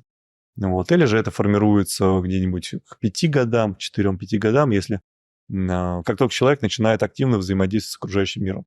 Если у ребенка не позволять появляться этой штуки, он из этого мира будет постоянно вываливаться. То есть он будет постоянно отлетевший. Ему будет очень сложно сконцентрироваться вот именно здесь сейчас. Ему будет очень сложно коммуницировать с другими людьми, которые уже выкристаллизованы, которые очень жесткие, которые очень, знаешь, как вот вырезаны из камня. А он постоянно подумал, как радиоволна будет сквозь них проходить, он не сможет нормально коммуницировать. Поэтому весь окружающий мир настроен на то, чтобы ты уснул, чтобы ты закристаллизовался, и пока совсем ты не потухаешь, у тебя есть небольшой промежуток времени взаимодействия с такими же, как ты. Ну вот а для чего, я не понимаю, то есть задача этой штуки что, нас убить? Зачем она нас усыпляет? Таким Брахма создал этот мир. Да нет, на самом деле изначальный. Просто изначально играет сам собой. Если изначальный вспомнит, что он изначальный, на этом игра сразу будет закончена. Но эта штука никуда не уйдет. Почему не уйдет? Ну, я сейчас говорю о моментах, когда человек постигает какого-то состояния, ну, назовем Да. его условно самадхи, да, Ну, когда допустим, человек вспоминает... просветление. Просто, ну да, вот эти, Да. опять же таки, куча терминов, в которых все путаются. Состояние, когда человек вспоминает себя изначальным, понимает, что происходит на какое-то мгновение. Ну да, в этот Да, я тебя момент... понял, о чем ты. Мгм. Почему так происходит? Да, да. Потому что изначально всегда остается изначально. И дотянуться до этого состояния мы можем, пока мы живы, пока мы являемся частью этого огромного потока, которым он является, его телом. В большинстве случаев люди входят в это состояние благодаря каким-то нехарактерным абсолютно ситуациям в своей жизни. То есть или же человек принял решение, взял аскезу, сделал эту аскезу, его вынесло из-за этого, но очевидно, что он не будет так жить. Потому что аскеза – это не то, что ты можешь делать каждый день. Это там, где ты себя выводишь на предел возможностей. Вот, а потом он эту аскезу прекращает, возвращается опять в свое обычное состояние, зажатый, пережатый, с очень сильно обрезанными возможностями к восприятию, исключительно через фильтр чужеродного сознания, через органы чувств, которые вообще ничего не видят толком, кроме вот этого иллюзорного мира. И все.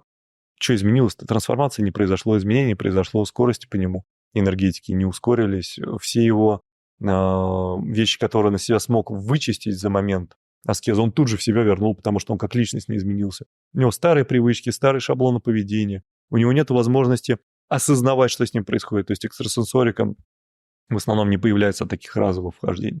То есть он пережил это состояние, такие люди ко мне приходили, которые там, ой, знаешь, 20 лет назад у меня был случай.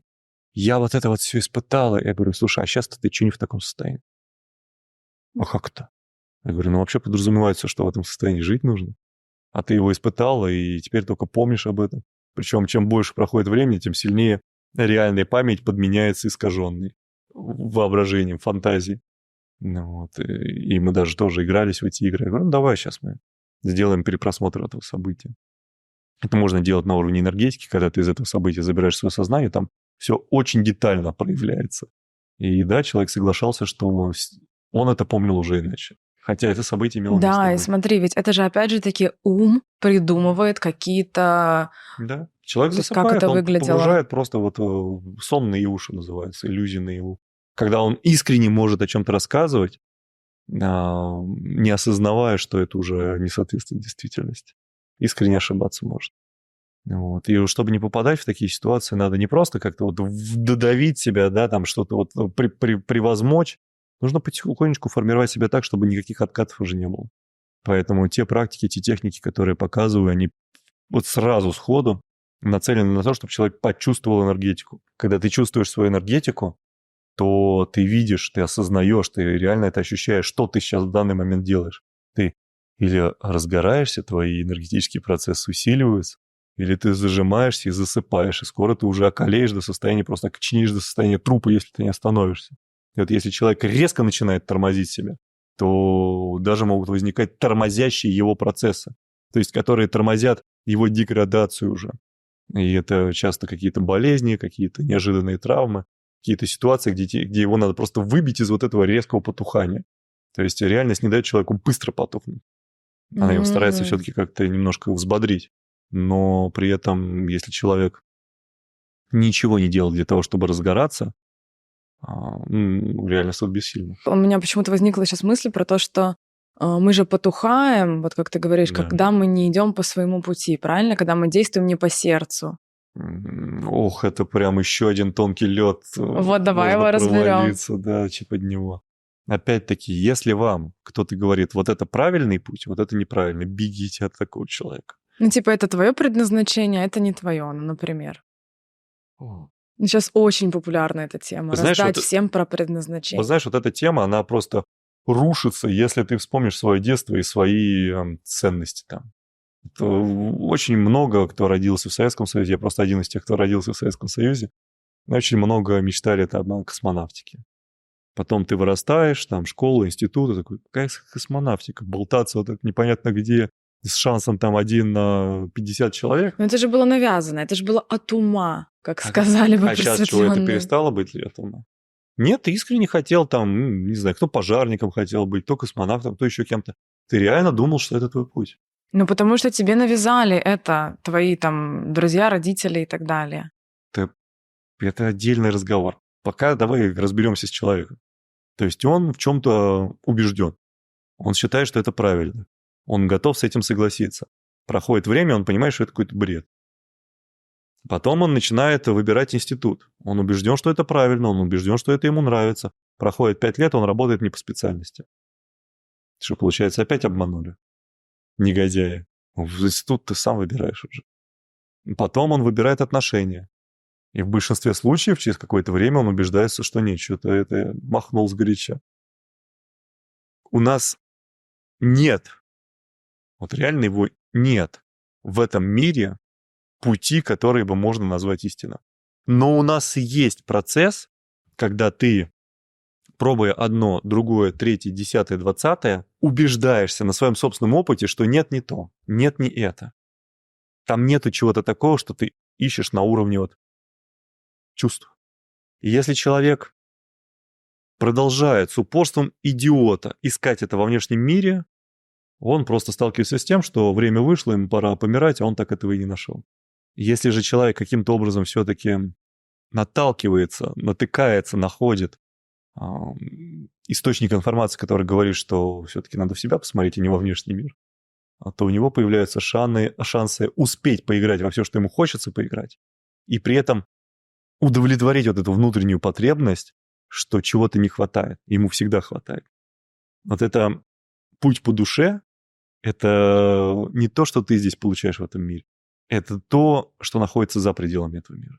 Даже если ты этого пока не осознаешь, даже если ты этого не понимаешь, ты просто можешь довериться и попробовать пожить в таком состоянии, что ты не требуешь от внешнего мира удовлетворения,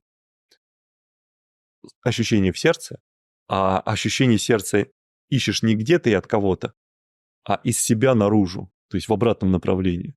И вот человек, зная эти процессы, тренируя эти процессы, дрессируя себя в этих процессах, как угодно можно сказать, когда находит точку баланса, то вдруг возникает, что можно идти куда хочешь, реализовывать, что тебе в голову вообще взбредет, сохранить вот этот огонь в сердце и никогда не чувствовать вот этого, что чего-то не хватает, тебе всегда всего хватает. Ты, не знаю, там катаешься на каком-нибудь там вот этом водном велосипеде, тебе в кайф. Ты сидишь дома, смотришь в окно, тебе в кайф. Ты сидишь в медитации, тебе в кайф. Ты такой, хочу изобрести какую-нибудь штуку, идешь изобретаешь, и тебе тоже в кайф. И даже неважно, изобретешь ты, не изобретешь, даже если ты в какой-то момент скажешь, ладно, мне это что-то уже поднадоело, хочу поиграть во что-то другое. Вот если у тебя в этот момент сердце горит, ты идешь играть во что-то другое, и тебе снова в кайф. То есть ты счастлив перманентно. Угу. Ты в этом состоянии перманентно, но это состояние не рождается от того, во что ты играешь в этом мире. Оно рождается изнутри тебя. И для этого внешний мир вообще не нужен. Вот, да, я как раз хочу прийти к тому, что от чего зависит, горит твое сердце или не горит. От того, что ты знаешь, как это делается, или не знаешь. Это что, горение сердца? Это ты знаешь, как ты устроен, ты знаешь, кто ты знаешь свою природу, ты знаешь, где искать, ты знаешь, как на это настроиться. У тебя есть, допустим, человек, который помогает тебе в этом, который помогает тебе эти настройки найти в себе. Вот у нас была одна из вечерних практик, где я давал эти настройки на протяжении большого количества времени. Я просто сидел и генерировал вот это состояние настройки на сердце. Сначала у одного из практикующих я осознал, что там это плакали такое. все Да, вообще, потом у другого да. практикующего я тоже это осознала. И одна практикующая смогла это сохранить и сразу сказала, я с вами впервые. Это вообще даже никакого сомнения нет. Вот. А другая бегала потом, как вернуть, как вернуть, как вернуть? Я говорю, послушай, не ко мне беги, как вернуть. Я говорю, в себе ищи, там, внутри. Вот. И впоследствии, когда эти практики повторялись, она опять находила внутри себя эти состояния. Они внутри. Нет внешнего источника для них. Ну и вообще, на самом деле, каждый, кто сейчас смотрит нашу с тобой беседу, они могут лично в этом убедиться, потому что это будет доступно. То есть это можно будет взять, посмотреть, воспользоваться теми практиками, которые я показывал, послушать тех людей, которые это рассказывают. То есть это не голословное утверждение, это все можно убедиться на собственном опыте. Да, у нас ретрит, про который мы говорим, он будет в записи. Вы можете перейти и ознакомиться с программой совсем по ссылке в описании. Поэтому безусловная любовь, соприкосновение со своей душой, чувствование, осознание, восприятие своего божества в сердце. Это все одно и то же. Это все, что позволяет тебе ориентироваться, не понимая вообще, что происходит в этом мире. Это называется ориентироваться интуитивно, ориентироваться по сердцу, ориентироваться по душе. И вот сегодня ты говоришь, я хочу сходить в театр. Смотришь на свое сердце, а оно потухшее. Не надо тебе сегодня идти. Почему, из-за чего, для чего, как вообще без разницы. Просто не надо сегодня идти. На следующей неделе, повторение этого концерта, ты говоришь, я сегодня хочу пойти на тот же самый концерт, в тот же самый театр, на то же самое представление. Смотришь на сердце, оно разгорается. Все, ты берешь и идешь. Тебе не надо заморачивать себя вот этим бесконечной логикой, бесконечной вот это поиском причинности, а вот как это понять, а вот как догадаться, а вот как то, а вот у кого спросить, да у сердца своего спроси, только спрашивай на языке паровая, а не на языке там, алло, ты где там? А вот по ощущениям. И чем больше человек в этих процессах живет, тем больше он осознает, что на самом деле это можно было сходить и на прошлой неделе на этот концерт. Просто твое состояние было недостаточно истекаемое, недостаточно подвижное, чтобы ты просто насладился этим процессом. И когда человек начинает учиться жить по сердцу, вдруг выясняется, что даже если ты влетаешь в какие-то абсолютно неприемлемые обстоятельства, события и ситуации, если ты просто берешь свое мастерство и разжигаешь в противовес этим ситуациям внешним свое сердце, то вот этот огонь, вот это вот истечение любви, эти ситуации просто растворяются как утренний туман. Их просто перестает быть в твоей жизни. Ну вот. И вот умение это балансировать, умение это действовать, таким образом, умение совершать эти действия, этому можно обучиться. Это не что-то такое, что вот надо там полжизни молиться. Ты просто тренируешься это делать, у тебя появляется эта наука, у тебя появляется осознанность в этих процессах, и ты потихонечку добавляешь это в свою повседневную жизнь, и вдруг выясняется, что, оказывается, можно делать чего угодно, если это по душе, а по душе это не по душе, зависит только от тебя, а не от того, что ты делаешь. И вот эти такие вот очень важные понятия из головы не рождаются, они только переживаются. И да, ко мне подходят люди, которые практикуют, которые пережили это состояние, говорят, слушай, а что делать-то, как удержать? Как вообще, я сейчас вот занимаюсь своим бытом. Я говорю, ребят, у нас есть регулярные практики. Я говорю, милости прошу. У нас есть периодически какие-то ретриты, какие-то мероприятия. Я говорю, приезжайте, возвращайте себе эти состояния. Если не можете сами. Если вы можете сами, такие люди ко мне уже не подходят. Они говорят, благодарю, я теперь все понял, у меня жизнь изменилась, я теперь счастлив, у меня теперь везде все наладилось, я теперь никого не боюсь, ничего не ищу, я наконец-то нашла там или нашел себя. И уже из этой позиции просто живу и наслаждаюсь этим миром. И таких тоже много. Ну да, тот процесс, про который ты говоришь, я пробую уже так делать неоднократно, про то, что в моменты каких-то неприятных ситуаций, которые, опять же таки, мне от ума или не от ума, там вот просто мне они не нравятся. Просто, что-то раздражает. Да, разжигать сердце, и я это как-то, уже так просто без ожиданий. Так, ладно, хреново, и хреново. Я смотрю в сердце, что-то уже не хреново. Причем оно за, я не знаю, 5 минут, это максимум, как оно в последнее время происходит. Просто начинают происходить другие события. Люди, которые меня раздражают, начинают вести себя по-другому почему-то, хотя даже ничего не говорю, молчу. Они тоже начинают разжиматься, они тоже начинают успокаиваться, гармонизироваться. И есть же противоположное действие. Ты же наверняка его осознаешь, если ты продолжишь себя сжать, давить, обижаться, то вот это злиться. все, оно прям как вот снежный ком начинает вокруг тебя разрастаться. И встает вопрос, что ты хочешь, чтобы было вокруг тебя. Это вот опять же таки к тому вопросу, о чем мы уже говорили, про страхи, да, что вот эта перепуганность, что сущность. Вот давай еще больше себя кристаллизуй, еще больше пугайся, еще как там все умрут, какой кошмар эти сущности, несущности, подселения, подключки. Все, и вот ты уже один сплошной такой кусок камня, и, о чем мы, конечно, тебя уже сожрёт. Из этого состояния самостоятельно уже очень. Да. Вот, нужен контраст. Нужно посещать какие-то мероприятия, где люди собираются исключительно для того, чтобы разжечь свою энергетику.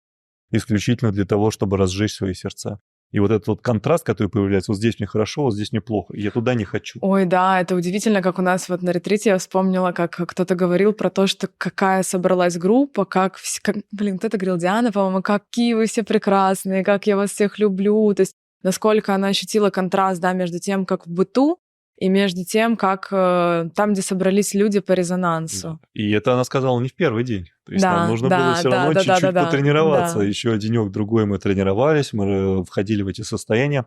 Дальше я уже следил за людьми, чтобы они не вываливались из этих состояний. Все равно там были поначалу какие-то, знаешь, наигранные вот эти вот уже как-то пропечатанные шаблоны поведения человека, которые портили ему жизнь. А я его, правда, просто схватил за руку и говорю, ну смотри, что ты сейчас делаешь? Зачем ты себя так видишь? Зачем ты сейчас вот зажимаешься? Я смотрю, говорю, вот смотри, у тебя тут и тут. Вот, Ирина, по-моему, да? Ирина, да? Мне кажется, да. Такая стильная женщина. Про искренность, которая тебе говорила. Про искренность, да. Вот.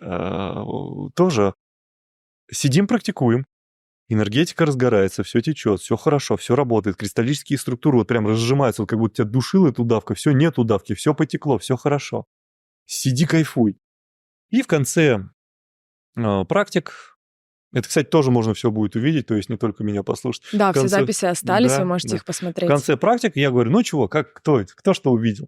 А когда человек делится, то остальные, у них еще больше возможностей подстроиться и достать из себя эти процессы, подотпустить себя. И она начинает делиться, и я вижу, как она вот прям вот по старому шаблону начинает действовать. И прям причем делится она радостно, да. То есть из доброты внешне на человеке, наоборот, абсолютное счастье, приятие. Я говорю окружающим, практикующим, говорю, ребятки, вот вы сейчас слушаете ее, что она делает? Ой, она такая радостная, ой, она такая... Нет, кто-то сказал, что кристаллизуется, зажимается. Подожди, поначалу-то, ой, она радостная, ой, она так вот все рассказывает, а она уже рассказывает о прошедшем моменте. То есть вот это уже даже никто и не видит, что она говорит, вот у меня было, вот я почувствовала, вот это то, и все, и она прям потухает на глазах. Вот, я говорю, так, давайте-ка мы вернемся в энергетику, посмотрим на это состояние, прочувствуем. А одна практикующая сидела с хитрым лицом. Но я сразу увидел, что она осознала вообще, о чем речь. Вот, она уже под конец сказала, да, ребят, что, она же зажимается прямо у вас на глазах. Вот, и я тоже обратил на это внимание. Вот, я говорю, смотри, ты сюда приехала развиваться, ты сюда приехала растить свое мастерство. Я говорю, вот смотри сейчас, что ты делаешь сама с собой. Просто у тебя еще есть возможность вернуть это состояние. Посмотри, насколько ты из него откатилась, просто рассказывай об этом. Она возвращает это состояние, она замолкает, она смотрит на энергию, она смотрит на область искренности. Она знает, где это находится, она знает, как эти энергии уже текут. Она такая говорит, я не осознавал, я не понимал этого вообще.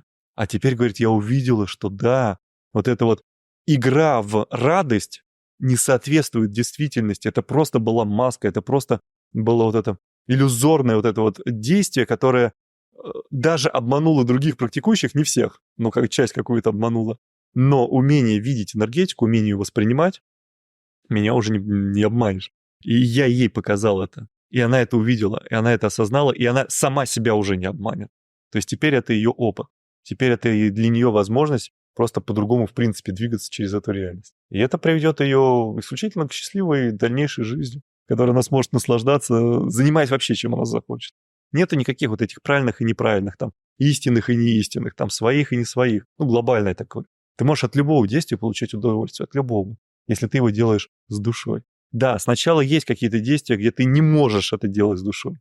Но если ты тренируешь эти процессы, если ты разжигаешь свое сердце, то этих действий все больше, больше и больше. В какой-то момент ты доходишь до состояния, когда тебе вообще без разницы, чем заниматься, ты кайфуешь от этого. Вот. И это все идет через практики, это все идет кристаллизацией. Да, я вспомнила очень интересный момент про то, как ты объяснял, по-моему, я тебя как раз и спрашивала, когда у нас была практика, про то, как отследить, когда мы от какого-то воспоминания начинаем спазмироваться, и что это уже не те наши спазмы, которые сейчас у нас в энергетике, а это наша структура сознания. Ну, ладно, мы не будем останавливаться сейчас, друзья, очень интересная тема, это все у нас осталось в записях в ретрите, поэтому, кому интересно, все ссылки в описании. Да, тоже прям это на контрасте очень четко. Это вообще шок для меня просто был, и сразу же я еще развил эту тему, расставил акценты, и что с этим делать, чтобы больше не обжигаться об этом. Угу. Это, знаешь, это вот это, я простил уже всех. Я все проработал. Я все проработал, вот это вот сети. Я проработал все. А Андрей то же самое. Он говорит, слушайте, говорит, я увидел, я физически был спокоен, я психически был спокоен, но я, говорит, не видел энергетику. А сейчас я вижу, что на энергетике, оказывается, там вот так вот все в камере. Это мужчин вообще всех касается. Вот этот кремень, который вообще его ничего не трогает, он не обиделся, все в порядке. а внутри там А энергетика не просто... течет, все, она Да. как в бетонную стену. И он начинает угасать, его покидают силы, у него портится настроение, он становится агрессивным, он становится озлобленным. Почему? Потому что энергетику не осознают. А вот те, кто берут на вооружение мою методику, они осознают. И для них эти инсайды, как само собой разумеющиеся.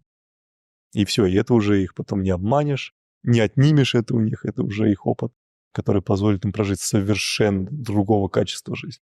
И тоже вот как раз один из практиков подошел, говорит, дай мне совет. Уже ретрит закончился, вот как напутствие.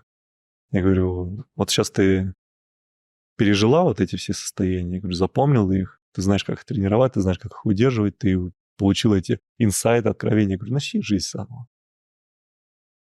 Прямо сейчас. Она говорит, точно. Вот именно так и сделала. Не надо для этого умирать. Просто мы можем вот так это сделать прямо сейчас. Просто начать заново жить счастливую, довольную, вообще прекрасную жизнь. Если ты знаешь эти процессы, если ты можешь им пользоваться. Про горящее сердце. Вот мне стало интересно, это как-то связано с намерением, про которое ты очень часто говоришь. Вообще хочу поговорить про намерение, такая тема тоже. Намерение, желание, истинные намерения, неистинные намерения.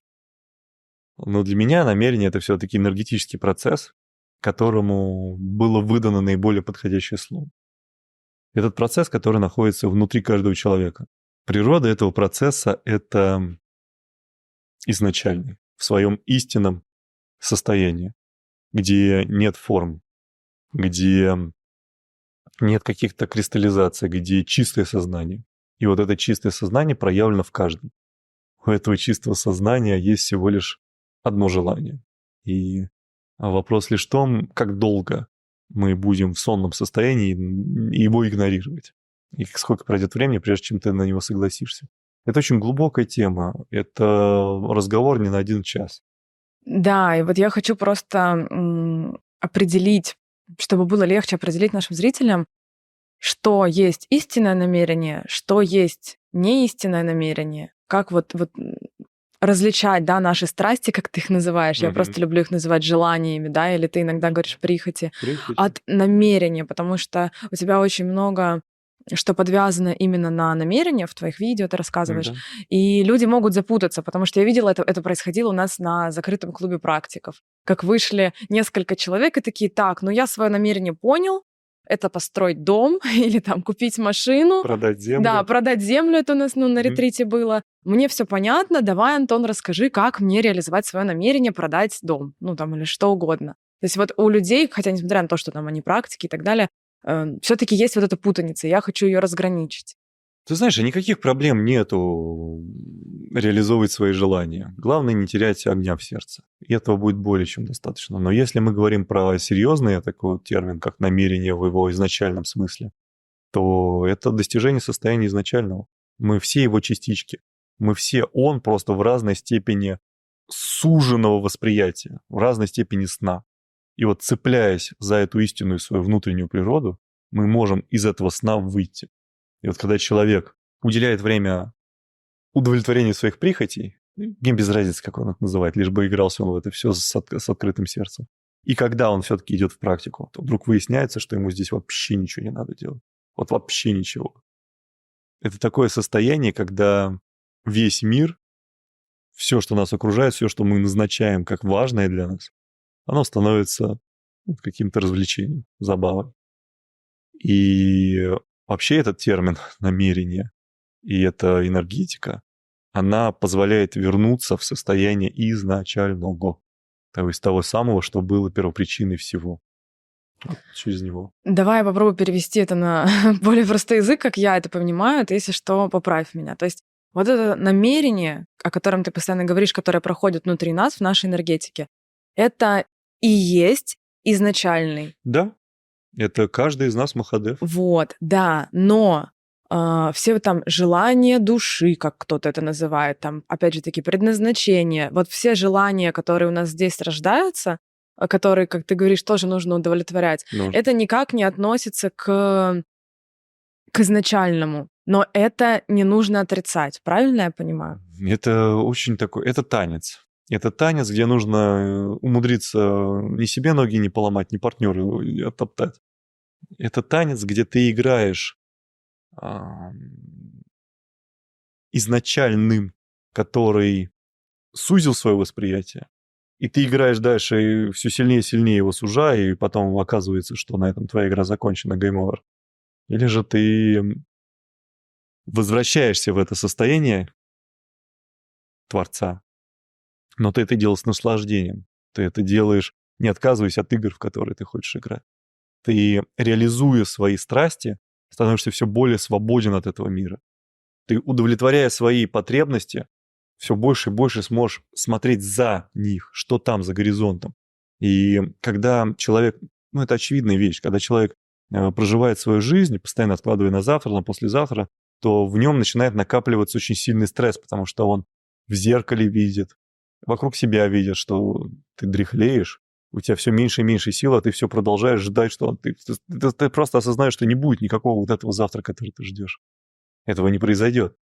А если ты потихонечку начинаешь реализовывать здесь и сейчас, и я даже больше скажу, любой, кто сейчас просто по-честному сядет и скажет: так, мне все можно, из того, что я хочу, что я могу сделать прямо сейчас, 100% есть то, что он может сделать прямо сейчас. И сделав это, человек выдохнет, скажет: как-то полегче сразу стало жить, потому что вот эта зажатость, вот эта вот закомплексованность какая-то внутренняя, даже она, может быть, неосознанная, из него вышла.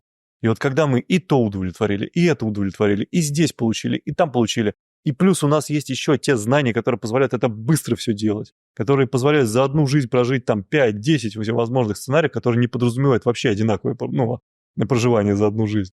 И такие люди у меня тоже уже есть, они подольше немножко практикуют, но они реально уже заходят в процессы, когда там это третья уже какая-то совершенно не связанная с предыдущими линиями у них начинается развитие событий. И они играются в это и освобождаются от этого. И чем больше ты от этого освободился, тем глубже твое состояние в том плане, что начинаешь уже реально задумываться, что за горизонтом. Ты уже реально начинаешь искать практики уровня тела света, ты начинаешь искать практики, а какова моя природа истинная, а не вот ручки, ножки там и два глаза. Когда ты ставишь себе совершенно другие задачи, масштабные какие-то, монументальные, когда ты уже не боишься просто говорить: так, вот в это я уже поигрался, хочется поиграться вот во что-то такое, чтобы уже с чувством выполненного долга двинуться куда-то за горизонт. И для таких людей тоже есть уровень практик, для таких людей тоже есть процессы, которые непосредственно связаны с намерением, и без намерения они в принципе не будут работать. Это уровни уже янтры практики, это уровни, которые мне еще предстоит провести и показать. После Нового года у нас как раз это все закрутится. И это уровень уже человека, который мыслит чуть-чуть помасштабнее, чем хочу машину, хочу квартиру. Это уровень людей, которые уже и машины, и квартиры, и в той, и в этой. И вот у него хочется, знаешь, последний аккорд вот такой выдать, чтобы, как Илон Маск, чтобы вот на Марс, поставить свою ногу на Марс. Да. И для этого тоже есть практики, для этого тоже есть энергетические процессы, которые позволяют это сделать здесь и сейчас, и не откладывать там на следующую жизнь, или там дождемся, как это все будет. Нет, ты просто берешь вот это вот все свое могущество, вот это всю свою изначальную природу, и делаешь так, как тебе по душе. Но делаешь в таком масштабе, где уже не подразумевается, что тебе достаточно просто расслабиться там и немножечко помедитировать. Да, но перед этим, смотри, нужно, как спираль, условно это вижу, пройти все вот эти другие этапы, что сначала там хотя бы хочу отдать кредит, потом хочу уже машину, потом хочу там дом, еще что-то, потом хочу миру помочь, например, да, чем у нас сейчас занимаются люди, там меценаты, которые уже состоялись в своей деятельности, они начинают помогать другим, что-то делают для планеты, да. И вот дальше, где уже, казалось бы, завершены эти циклы, что вот уже вроде всем помог, уже все инновации представил миру, есть вот это ощущение внутри все равно, что что-то еще, да, вот чего-то я не знаю. Или чего-то не хватает для того, чтобы выйти на новый масштаб. Такое тоже может быть. Это понятные вещи, потому что очевидно, что сытый голодного не поймет, а голодный он будет искать еду, а не духовного там просветления. Это очевидные вещи. И сначала человек наигрывается в свои какие-то эгоистичные потребности. Когда он в них наигрался, он уже начинает смотреть шире. А что еще? А куда еще я могу приложить? Оно все равно где-то еще печет, где-то еще свербит. Но он уже знает и про путь сердца, допустим, да, он узнает уже и про каналы, меридианы, как не надо сжиматься, как не надо постоянно придавать важность всему подряд. Он может просто вот идти и вот поднимать волну вокруг себя, не придавая вот значения каким-то ничего не значащим событиям. Но иногда бывает так, что вот эту волну придавать очень сложно, потому что ты чувствуешь, что что-то я упустил, чего-то я не знаю. И это чего-то, это природа человека уже уровня подобия изначального. Подобия изначального есть название, это шри-янтра. И это то самое, что нас делает им по образу, в том числе. То есть у изначального есть форма, мы, будучи его частичкой, можем эту форму скопировать. Чем больше мы это осознаем, и это очень сложно рассказывать, это надо показывать, это надо демонстрировать, это нужно пробуждать. Вот сколько мы с тобой раз разговаривали на эту тему, и это просто, Пустой звук это было для немое меня. с глухим. И я это понимал. И ты это чувствовал, что не берет оно, как-то вот нету вот этой ниточки понимания. И в какой-то момент я просто сказал, так дальше просто уже невозможно. Или давайте-ка начинаем это практиковать, чтобы говорить на одном языке. Или просто говорить об этом уже не имеет никакого смысла. И вот мы начали практиковать, мы начали индивидуально этим заниматься. И, как ты считаешь? И тут я поняла, насколько я была тупая. Реально это объяснить словами? Это невозможно. Причем это первый раз в жизни, я тебе даже так хочу сказать, потому что насколько я уже много и практиков, да, на своем веку знаю, много различных систем самопознания, включая там энергетические какие-то истории тоже. И никогда у меня не было такого, чтобы я не могла объяснить словами человеку то, что я там испытала какой-то свой опыт или бенефит, да, этих практик. У меня, наоборот, как-то переносить на человеческий язык, это все было довольно легко. А здесь это действительно... Это такой уровень, это за гранью вообще, этой вселенной, мне кажется. Я не знаю, как это правда объяснить, и это нужно прочувствовать. Да, потому что я уверена, что это именно то, что ищут все те люди, которые говорят о том, что состояние вот это дома хочется, да, обрести или что-то, вернуться куда-то. Вернуться домой, да. Я просто помню, я даже тебе сказала, но это уже не на первый день нашей практики было, какой-то на третий, наверное, что у меня появилось ощущение впервые, наверное, за жизнь вот настолько четкое, что все идет так, как надо, что вот все идет ровно так, как я задумала. Только уже не в иллюзии ума, да, ой, у меня здесь что-то получилось, и я радуюсь. При этом подсознательно понимаешь, что вообще-то как-то не очень оно все идет. А тут ты и подсознательно понимаешь, что все отлично, и сознательно понимаешь, что все отлично. Да. Вот этот баланс, вот эта гармония, вот эта вот абсолютная вот уверенность в том, что все отлично. Вот это состояние перепуганности, когда ты шарахаешься от каждого какого-то... От каждой сущности, да. Да, все, ты уже полностью, знаешь, как я люблю говорить, преисполнилась, и дальше просто наслаждаешься процессом, наслаждаешься моментом и реализовываешь то, что тебе вот по-настоящему хотелось реализовать. Не то, что там выгодно реализовать, не то, что вот положено как-то вот правильно, а вот именно то, где подразумевается какое-то нескончаемое количество сил и ресурсов, от чего ты могла отмахиваться с мыслью, что да это невозможно, а тут ты вдруг говоришь, да в принципе-то нету ничего невозможного. И я знаю теперь как. Что, если я скажу, что все твои ограничения – это просто иллюзия? Прямо сейчас ты можешь выбрать и переместиться в любую ветку реальности. Ты можешь быть кем угодно и сам выбирать степень своей свободы. Эта возможность доступна каждому. Каждому, кто посвящен в практике шри-янтры. Многие века эти знания были тайнами и передавались только избранным, от учителя к ученику. Эти знания – ключ к пробуждению безграничной энергии, созданию неуязвимой структуры и выходу в абсолютное могущество. Это путь для тех, кто уже понял, что наша реальность не ограничена материальным миром и готов дойти до сути, до шри-янтры. Этой зимой я проведу тренинг, который перевернет твое восприятие о мире и активирует потенциал, недоступный для непосвященного человека. Ты получишь доступ к тайным энергетическим практикам, сакральным медитациям, мощнейшим мантрам и фундаментальным знаниям об устройстве нашей реальности. Присоединяйся к тренингу «Сила сознания 3». Пробуди свою энергию огненного столба и открой силу Шри-янтры. Стань архитектором своей реальности. Ссылку найдешь в описании. Да, какое-то вот Да, ощущение природа. действительно силы получилось, появилось. Мгм. И вот состояние, да, что я все могу, но не состояние, типа, я все могу, или я преисполнилась. Это не про то, что все, я сижу, я познала Я все дзен, да. могу, и оно получается. Да, Оно мне вот постоянно оно. доказывает, что это То правда, есть там что это просто нет так. сомнений. То Да? есть они куда-то, я не знаю, улетучиваются. Ты видишь, ну, я не вспоминаю просто, ты видишь эту структуру, вообще Да. все это, и ты такой, ну, о чем вообще речь? Какие вопросы? Что вы мне пытаетесь тут, ну, рассказать? Ну, вот это я. Особенно те, кто пытается рассказать, не владея темой по вот этим словам, по Да, этим да, сочетаниям слов. это невозможно описать, действительно.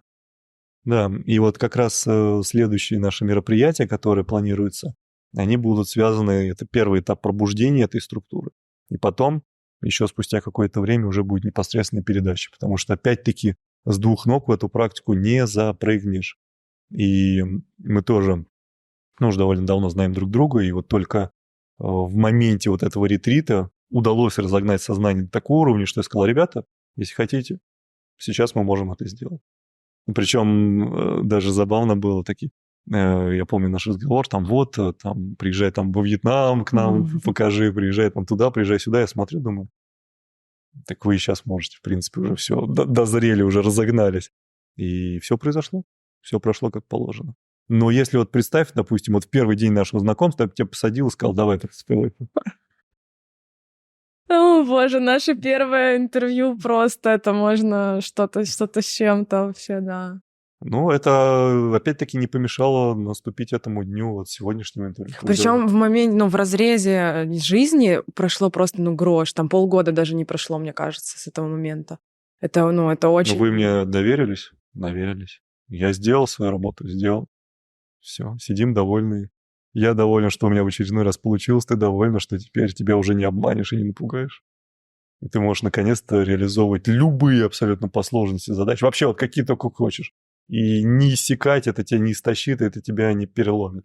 Вот про задачи. Да, мне уже все понятно. Не хочу тоже словить вот эту корону, но я не могу иначе сказать. Действительно, после этого становится все понятно. Для зрителей я хочу затронуть такую тему, как исполнение вот этих самых наших страстей, как ты говоришь, Ну, прихотей, запросто. желаний, любых. Вот мы затронули уже про дом, да, Мгм. продать дом, купить дом, машина, земля. Ну вот давай вот этого уровня пока что, да. Слушай, ну это уровень, когда первый курс практической энергетики, второй курс практической энергетики. Это вот более чем достаточно. Ну вот про знаки хотела еще рассказать тоже. Такой интересный момент. Мы, когда как раз принимали решение ехать в Перу, у нас было такое, но вот это к моменту о том, что как вы принимать решения и так далее, сердце. У нас в какой-то момент было так, что нам просто перо это из каждого утюга начало. Каким-то образом у нас там и перуанский цыпленок в меню московском, и лифт говорит что-то, едьте в Перу. То есть я понимаю, что это искажение звука, но мы два человека, мы слышим это ровно так. То есть хотя там что-то лифти, ну, условно, или что-то типа того. И вот эти знаки, какой-то человек нам встречается и говорит: я там еду в Перу, или я из Перу приехал. Слушай, так у меня же тоже это было. Мы вот когда уже приехали на Красную Поляну Да. для ретрита, я вышел по магазинам пройтись, там купить там такие вот какие-то вещи, бутылку воды, там, зубную пасту, ну что-то такое. Вот, потому что я путешествую всегда с ручной Так, как кладью, мы. да. И у меня постоянно отбирают вот эти все тюбики, содержащие жидкости. Поэтому приходится сразу приезжать на место и покупать это. Вот. И я иду по улице, тепло, хорошо, горы, Россия, и мне навстречу идет перуанская женщина в своих вот этих вот традиционных нарядах. На Красной Поляне. Да, я так посмотрел на это. И я настолько был поражен, что я даже не успел сфотографировать. Хотя, наверное, стоило бы это сделать. Я такой, все, да. Как иначе это воспринять? И хорошо, и тепло. А мы как раз предложили тебе, и ты взял Да. время подумать, да, Да, стоит да.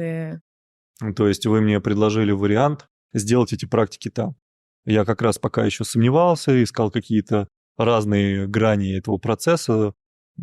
Хочется всегда же сделать безупречно, чтобы вот как в этот раз. То есть люди приехали, Я сама не ожидала, если честно. Да. Я знала, Да то есть никто у не меня ожидал. вот опять же таки было, я не тот человек, который там на сайте Мгм. читает какую-то информацию. Я четко почувствовала, что я на этот ретрит еду, неважно там что, какой-то месяц будет или что, я еду, я буду практиковать. Хотя я на тот момент, когда я принимала решение, даже не практиковала толком. И я точно знала, что я еду, но я не знала ни программу, ничего. И для меня это было, я думала, мы сядем, будем практическую энергетику тренировать. То есть ты как-то даже не представлял, что мы будем я делать? вообще не понимала. И когда у нас просто каждый день разных практик, абсолютно разношерстных, интересных, какие-то динамичные, какие-то более спокойные. И это такой, у меня какой-то даже детский интерес был к этому всему, типа, вау, а что у нас сегодня будет, а сейчас. Это прям, какая-то магия была. Я даже не ожидала, что это все именно настолько интересно пройдет. Не вот этот ретрит, типа, как я такая думала, типа, я не хочу это, но я чувствую, что мне надо. А там вот так вот все прям столько Потому жизни. что я играл в эти аскезы, в запреты и понял, что да, ты что-то добиваешься очень быстро, но также это быстро и теряешь, как только останавливаешь свою аскезу. Я поэтому и говорю, ребята, надо все делать с удовольствием, наслаждением. И я выстраиваю вот подачу этих всех знаний, этих практик, именно чтобы было все это в кайф, чтобы это не было каким-то насилием, там не было... Ну хорошо, да, там я занасилую человека, воткну в него это за 3 дня. Я могу его не занасиловать, но порадовать, но понадобится 7 дней. Господи, в рамках нашей жизни это ничто, а вот те чувства, с которыми мы живем, определяют вообще все остальное развитие событий. Поэтому все имеет значение, все должно быть чисто красиво. Если бы я это делал из ума, если бы я это делал, вот меня же постоянно дергают, там, напиши расписание, напиши точное время. Говорю, я не знаю точного времени. Я вот посмотрел на природу, я почувствую энергию, скажу, вот, ребят, практикую. Вот трансляция, вот немного было вот это тоже момент, когда люди на трансляции, когда начинаем? Я говорю, погодите, дайте ритм природы. Всем хотелось, все ждали набрать. практики эти невероятно. И мы каждый раз оказывались очень вовремя, очень в нужном месте. Никто нас не беспокоил, хотя мы порой вообще прям на тропах вставали, на туристических, но мы были все равно там одни. Мы вставали в туристических местах, вот практика из пещеры. Это самая знаменитая пещера вообще вот этого всего сочинского города. И мы пришли, куча людей. Мы пришли, люди были. Мы попрактиковали на входе. Я сказал, все, мы переходим вовнутрь. Зашли вовнутрь, ни одного человека в пещере. Мы там все сделали. Я уже понимаю, что все, пора заканчивать практику. И появились голоса на входе, кто-то пришел. Вот мы на этом... А в лесу тоже, когда уже с деревьями практиковали, тоже никто не беспокоил, ничего. Как только мы практику заканчиваем, портится погода, начинается... Так у меня вообще каждый день, я смотрю, мне сообщения от МЧС каждый день, что смерчи, ураганы, град, там чуть ли не цунами, что такое столько-то там 25 метров в секунду ветер, дожди. Я такая, как мы будем практиковать? Мы выезжаем, все шикарно. И причем я к людям ухожу, я говорю, ребят, вы получаете эти сообщения? Я говорю, как вы считаете? Мы двигаемся сердцем или же запираемся в этом зале, сидим, практикуем? Они такие, не, говорят, мы все до конца. Ни разу люди не проголосовали за то, чтобы остаться и практиковать. Вот видишь, то есть вот эти состояния вот вышибают все вот этой перепуганности, страхи, там, а давайте доверимся смс-ке, давайте доверимся лучше своему сердцу. И все. И все у нас всегда было хорошо. Поэтому, когда я увидел знаки... ни одного достаточно, на самом деле, было. У нас их было штук 20, наверное. Вот, я просто сказал, делаем. Просто делаем, и все. Вот. И у меня нет ни малейшего сомнения, что все пройдет в лучшем виде. Вот. Я со своей стороны тоже, как и в этот раз, буду готовиться. Я дам возможность людям готовиться вместе со мной.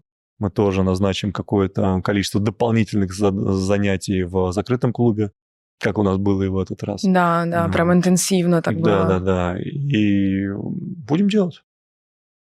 Все. Сейчас вот заканчиваем это. Возвращаемся домой и начинаем следующий процесс. Там будет у нас онлайн-трансляция «Огненный стол», вот, потому что это длительный процесс, и сдергивать человека из его бытовой жизни на такое количество времени, понятно, что очень мало кто сможет себе это позволить.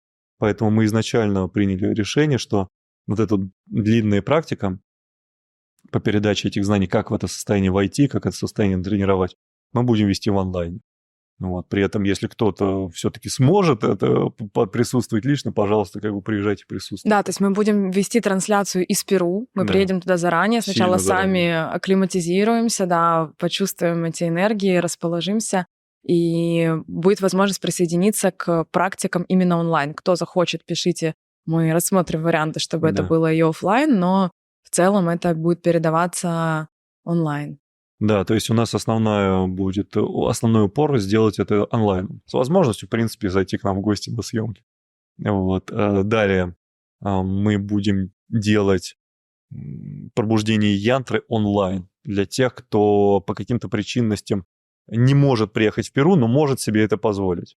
То есть скажет, да, из любой точки мира, пожалуйста, я получу эти настройки. И это работает, я это уже проверил на этом ретрите. И у нас будет непосредственно само путешествие, непосредственно уже с людьми, которые туда приедут, но это уже будет без трансляции, это уже будет только для тех, кто будут там на месте.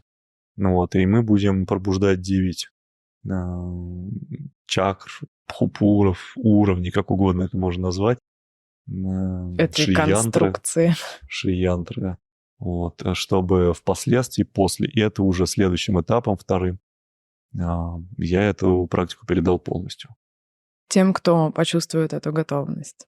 Тем, кто сможет себе, да, все-таки позволить заняться настолько масштабными, я бы сказала, да, процессами. изменениями себя. Вот это то, ради чего вообще, в принципе, я практиковал, то, что я искал всю свою жизнь. И найдя это, у меня больше ни разу не возникла идея что-то еще там почитать и где-то с чем-то еще там ознакомиться. Нет, я сказал, вот теперь я знаю, чем я буду заниматься всю свою жизнь. На удивление для меня же самой, я разделяю эту позицию. Ты испытала то же самое. Потому что, сколько, я говорю, меньше полугода прошло с нашей встречи, где я такая сидела, янтра, что там у тебя, янтра? Расскажи мне, как сущности убрать. Что там моя мама, папа? Психотерапия, да. Давай, да, по-простому еще раз расскажем, чтобы нас поняли наши зрители.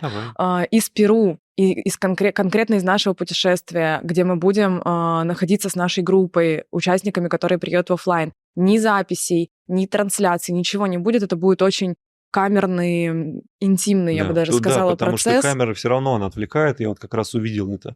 Вот мы должны практиковать на речке, да, вот мы ждем, пока вот эту камеру там где-то посреди воды ее ставить на камне, там все криво-косо. Дальше мы должны практиковать в пещере, там связи нет, мы не можем трансляцию. Но вот это немножечко неправильный процесс, это все-таки немножко отвлекало. И здесь мы смогли найти этот баланс. Но практики янтры да, во время тура это все-таки будет чисто. Это просто уже, да, то есть здесь нет какой-то погони за тем, чтобы продать это или что-то, а это именно вот уважение к тем участникам, кто приедет, потому что это настолько сакральные процессы, нельзя раздергивать внимание на там камеру, трансляцию или кого-то еще. Да, это чисто, да, переезды, да. Но у нас будет, где нам не надо будет никуда переезжать, не будет людей, которые к нам приехали, я буду один перед камерой, транслировать это в интернет вот без суеты. И вот приблизительно, да, мы определили 3 дня, когда я буду давать эти настройки через онлайн, они тоже будут связаны с янтрой, но это уже будет вне тура. Это просто будет для тех, кто хочет так. Да, для тех, кто хочет, но не хочет приезжать или не может приехать, но хочет все это получить. Настройки, кто хочет получить это пробуждение, но не хочет приезжать. Для тех, кто приехал, никаких трансляций уже не будет.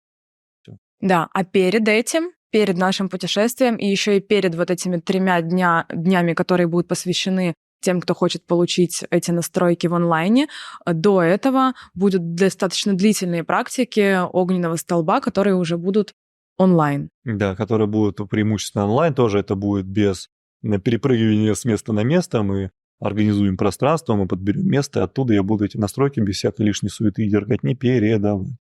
Вот все-таки одновременно перемещаться и вести онлайн-трансляции, не на этих практиках. Это слишком... это фактически ядро всей моей традиции, ядро всех моих знаний. Это то, что я практикую сам, буду практиковать, и ничего другого мне уже не нужно. Это вот завершающий вот этот аккорд, который открывает путь на свободу.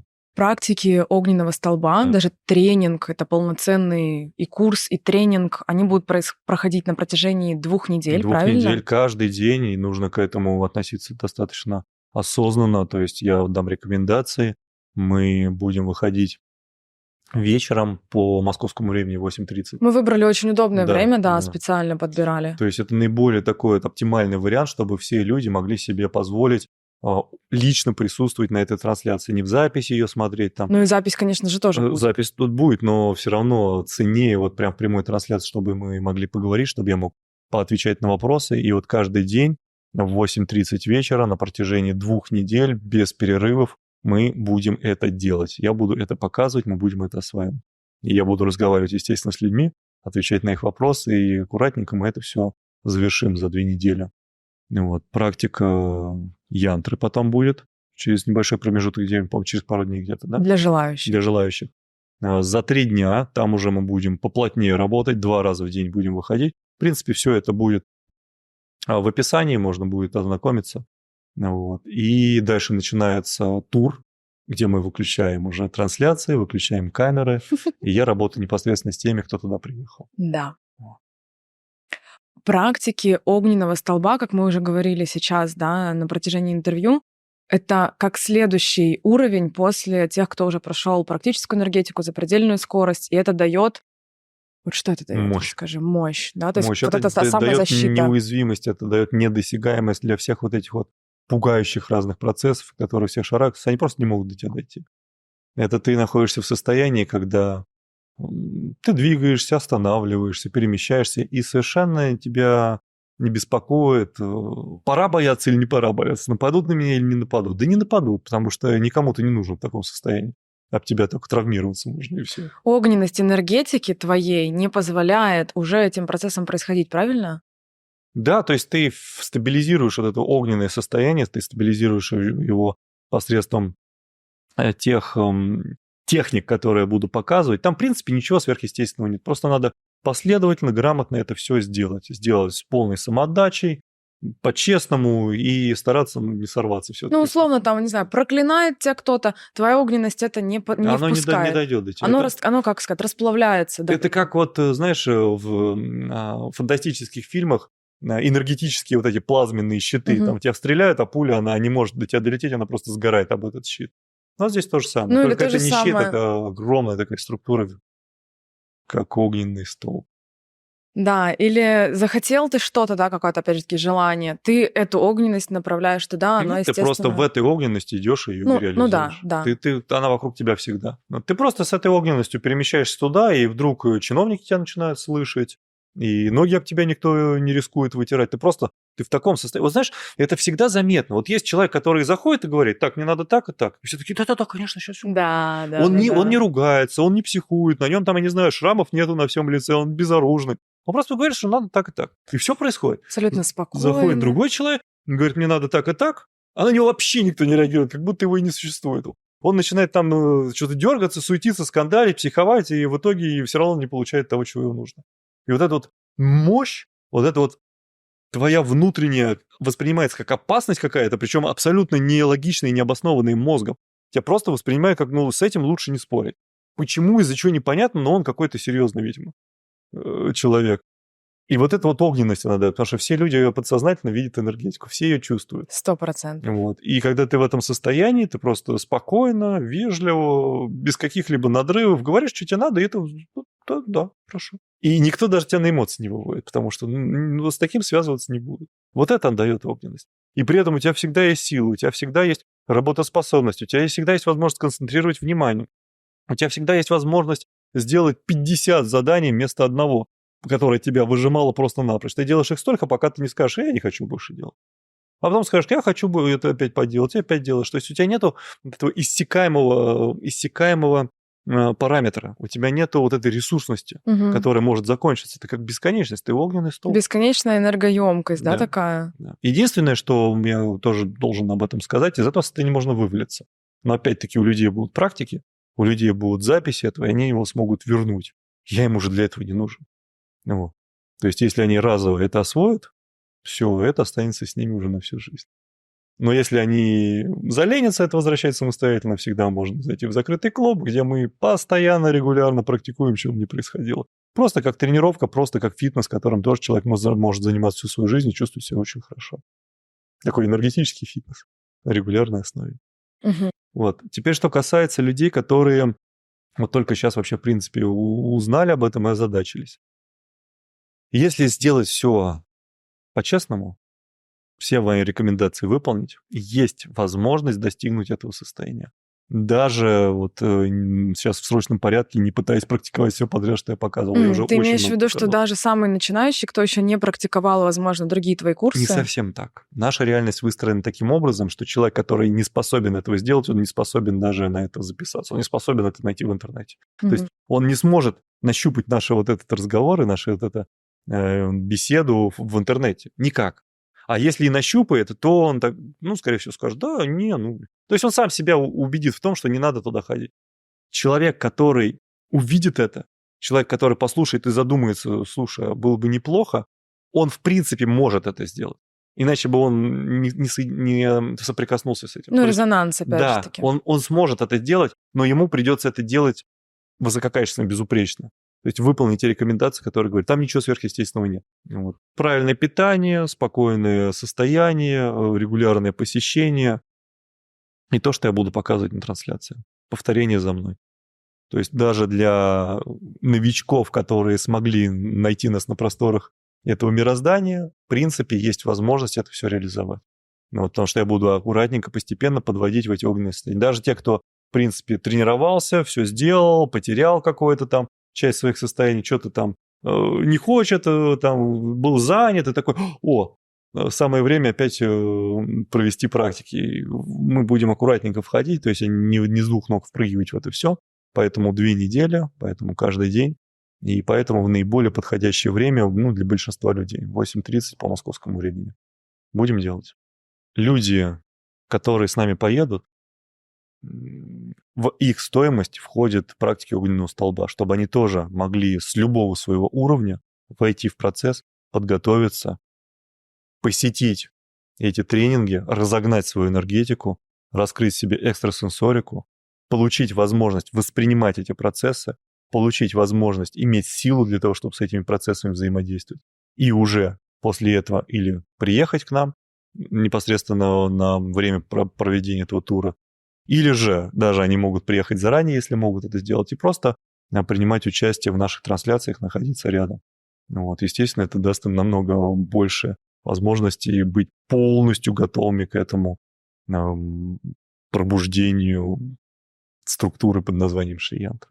Поэтому мы опять-таки максимально делаем это легким, максимально делаем это доступным, рассчитанным на любого человека, который искренне захочет это сделать, у него будет возможность это сделать. Мы сделаем со своей стороны все, чтобы это было безупречно.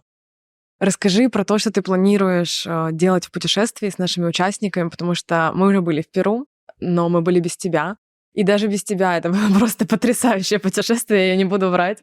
Но сейчас это обретает именно иной смысл. И просто после ретрита я не могу себе представить, что вообще будет с нами в Перу. Это будет невероятно. Расскажи об этом. Слушай, это 2 недели. Мы соединим ваш опыт и мои знания. И мы сделаем нечто, пробуждающее Шри-янтру. Естественно, это практики. Естественно, это те точки на нашей планете, через которые мы пройдем. Это места силы, это сакральные места, это все то, что вы мне рассказывали, все то, что вы уже показали людям, но теперь еще будут практики, еще будут мои знания, и это все перемножится друг на друга и принесет очень значительные результаты для тех людей, которые будут вместе с нами. Да, мы выбрали самые лучшие локации из тех мест, где мы были. Все, что нам по каким-то причинам хотя бы немножко не зашло, или были какие-то нюансы, которые помешали бы комфорту группы, или что-то нам не понравилось, мы это все исключили, заменили их, наоборот, теми местами, в которые мы сами мечтаем попасть, и по каким-то причинам, по количеству дней, по-моему, нам не удалось попасть в предыдущем путешествии, и мы включили их в программу. Здорово. Энергетика этих мест, я уже многократно про нее говорила, она просто невероятная. Те ощущения, которые мы там ловили, это если честно, было похоже даже чем-то, которое я сейчас уже понимаю, что-то, что связано с янтрой. Я не знаю, как это объяснить, я не понимаю, почему, но даже сейчас, когда мы всегда говорим про Перу с Ильей, у нас просто горит сердце, я не знаю, как еще это сказать. Само все пробуждается. Само все пробуждается, да, я не знаю пока что, связано ли это действительно как-то с янтрой, конкретно для меня, для Ильи, но это действительно какая-то была магия. То, как мы себя там ощущали, Это не похожее было состояние ни на что. Это состояние абсолютной самодостаточности, уверенности в себе, спокойствия, вдохновения и такой, знаешь, радости, но не вот этой сумасшедшей, а какой-то вот как ближе к блаженству. Вот. И сила, Здорово. невероятная сила, потому что, находясь в этих локациях, эти горы, это такой простор, это такой масштаб, при этом там мало людей, точнее, их нет практически вообще, особенно в тех локациях, которые мы посещали, и в этот раз тоже будем посещать. То есть это очень, с одной стороны, уютное, с другой стороны, Это такие сакральные места, да. они Не сакральные. отшлифованные Да, туризмом. да.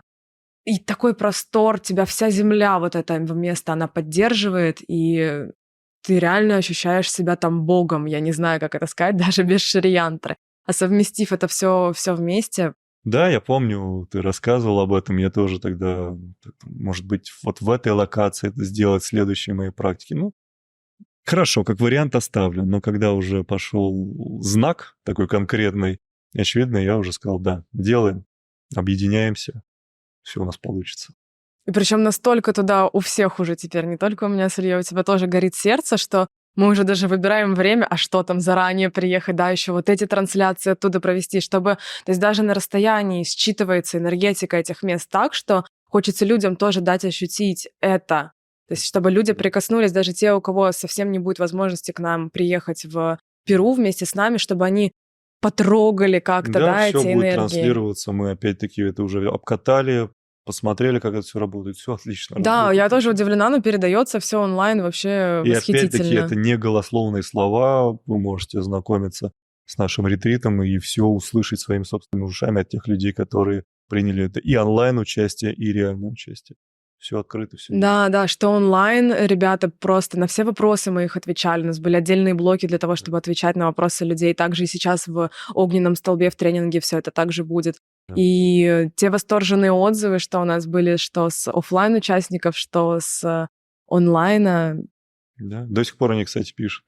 Да, я видела в Надо группе. уже скоро мне в чаты возвращаться. Это немножко как-то был погружен в процесс и не уделял им должного внимания. Вот сейчас совсем скоро я возвращаюсь обратно домой и снова начну отвечать на вопросы всех тех людей, которые выбрали тот же путь, что и я, которые выбрали те же практики, что и я, и где я могу быть им полезен и подсказывать, рассказывать, объяснять нюансы и делать их практики самостоятельные и совместные, невероятно эффективные, просто максимально быстро достигать результаты, максимально качественно это все делать. И скоро мы поднимем это все на совершенно другой уровень. Ваши знания, мои знания, путешествия, трансляции. В общем, предстоит большое дело, замечательное дело, великолепное дело, и мы его сделаем. Никаких сомнений. От которого горит сердце, самое главное. Конечно. Да, друзья, курс «Практическая энергетика», первый курс, «Сила сознания 2», второй курс, ретрит, который только что у нас прошел на Красной Поляне «Тайны стихий», закрытый клуб практиков, путешествие в Перу, практики огненного столба. Все ссылки в описании. Благодарим за просмотр. До встречи.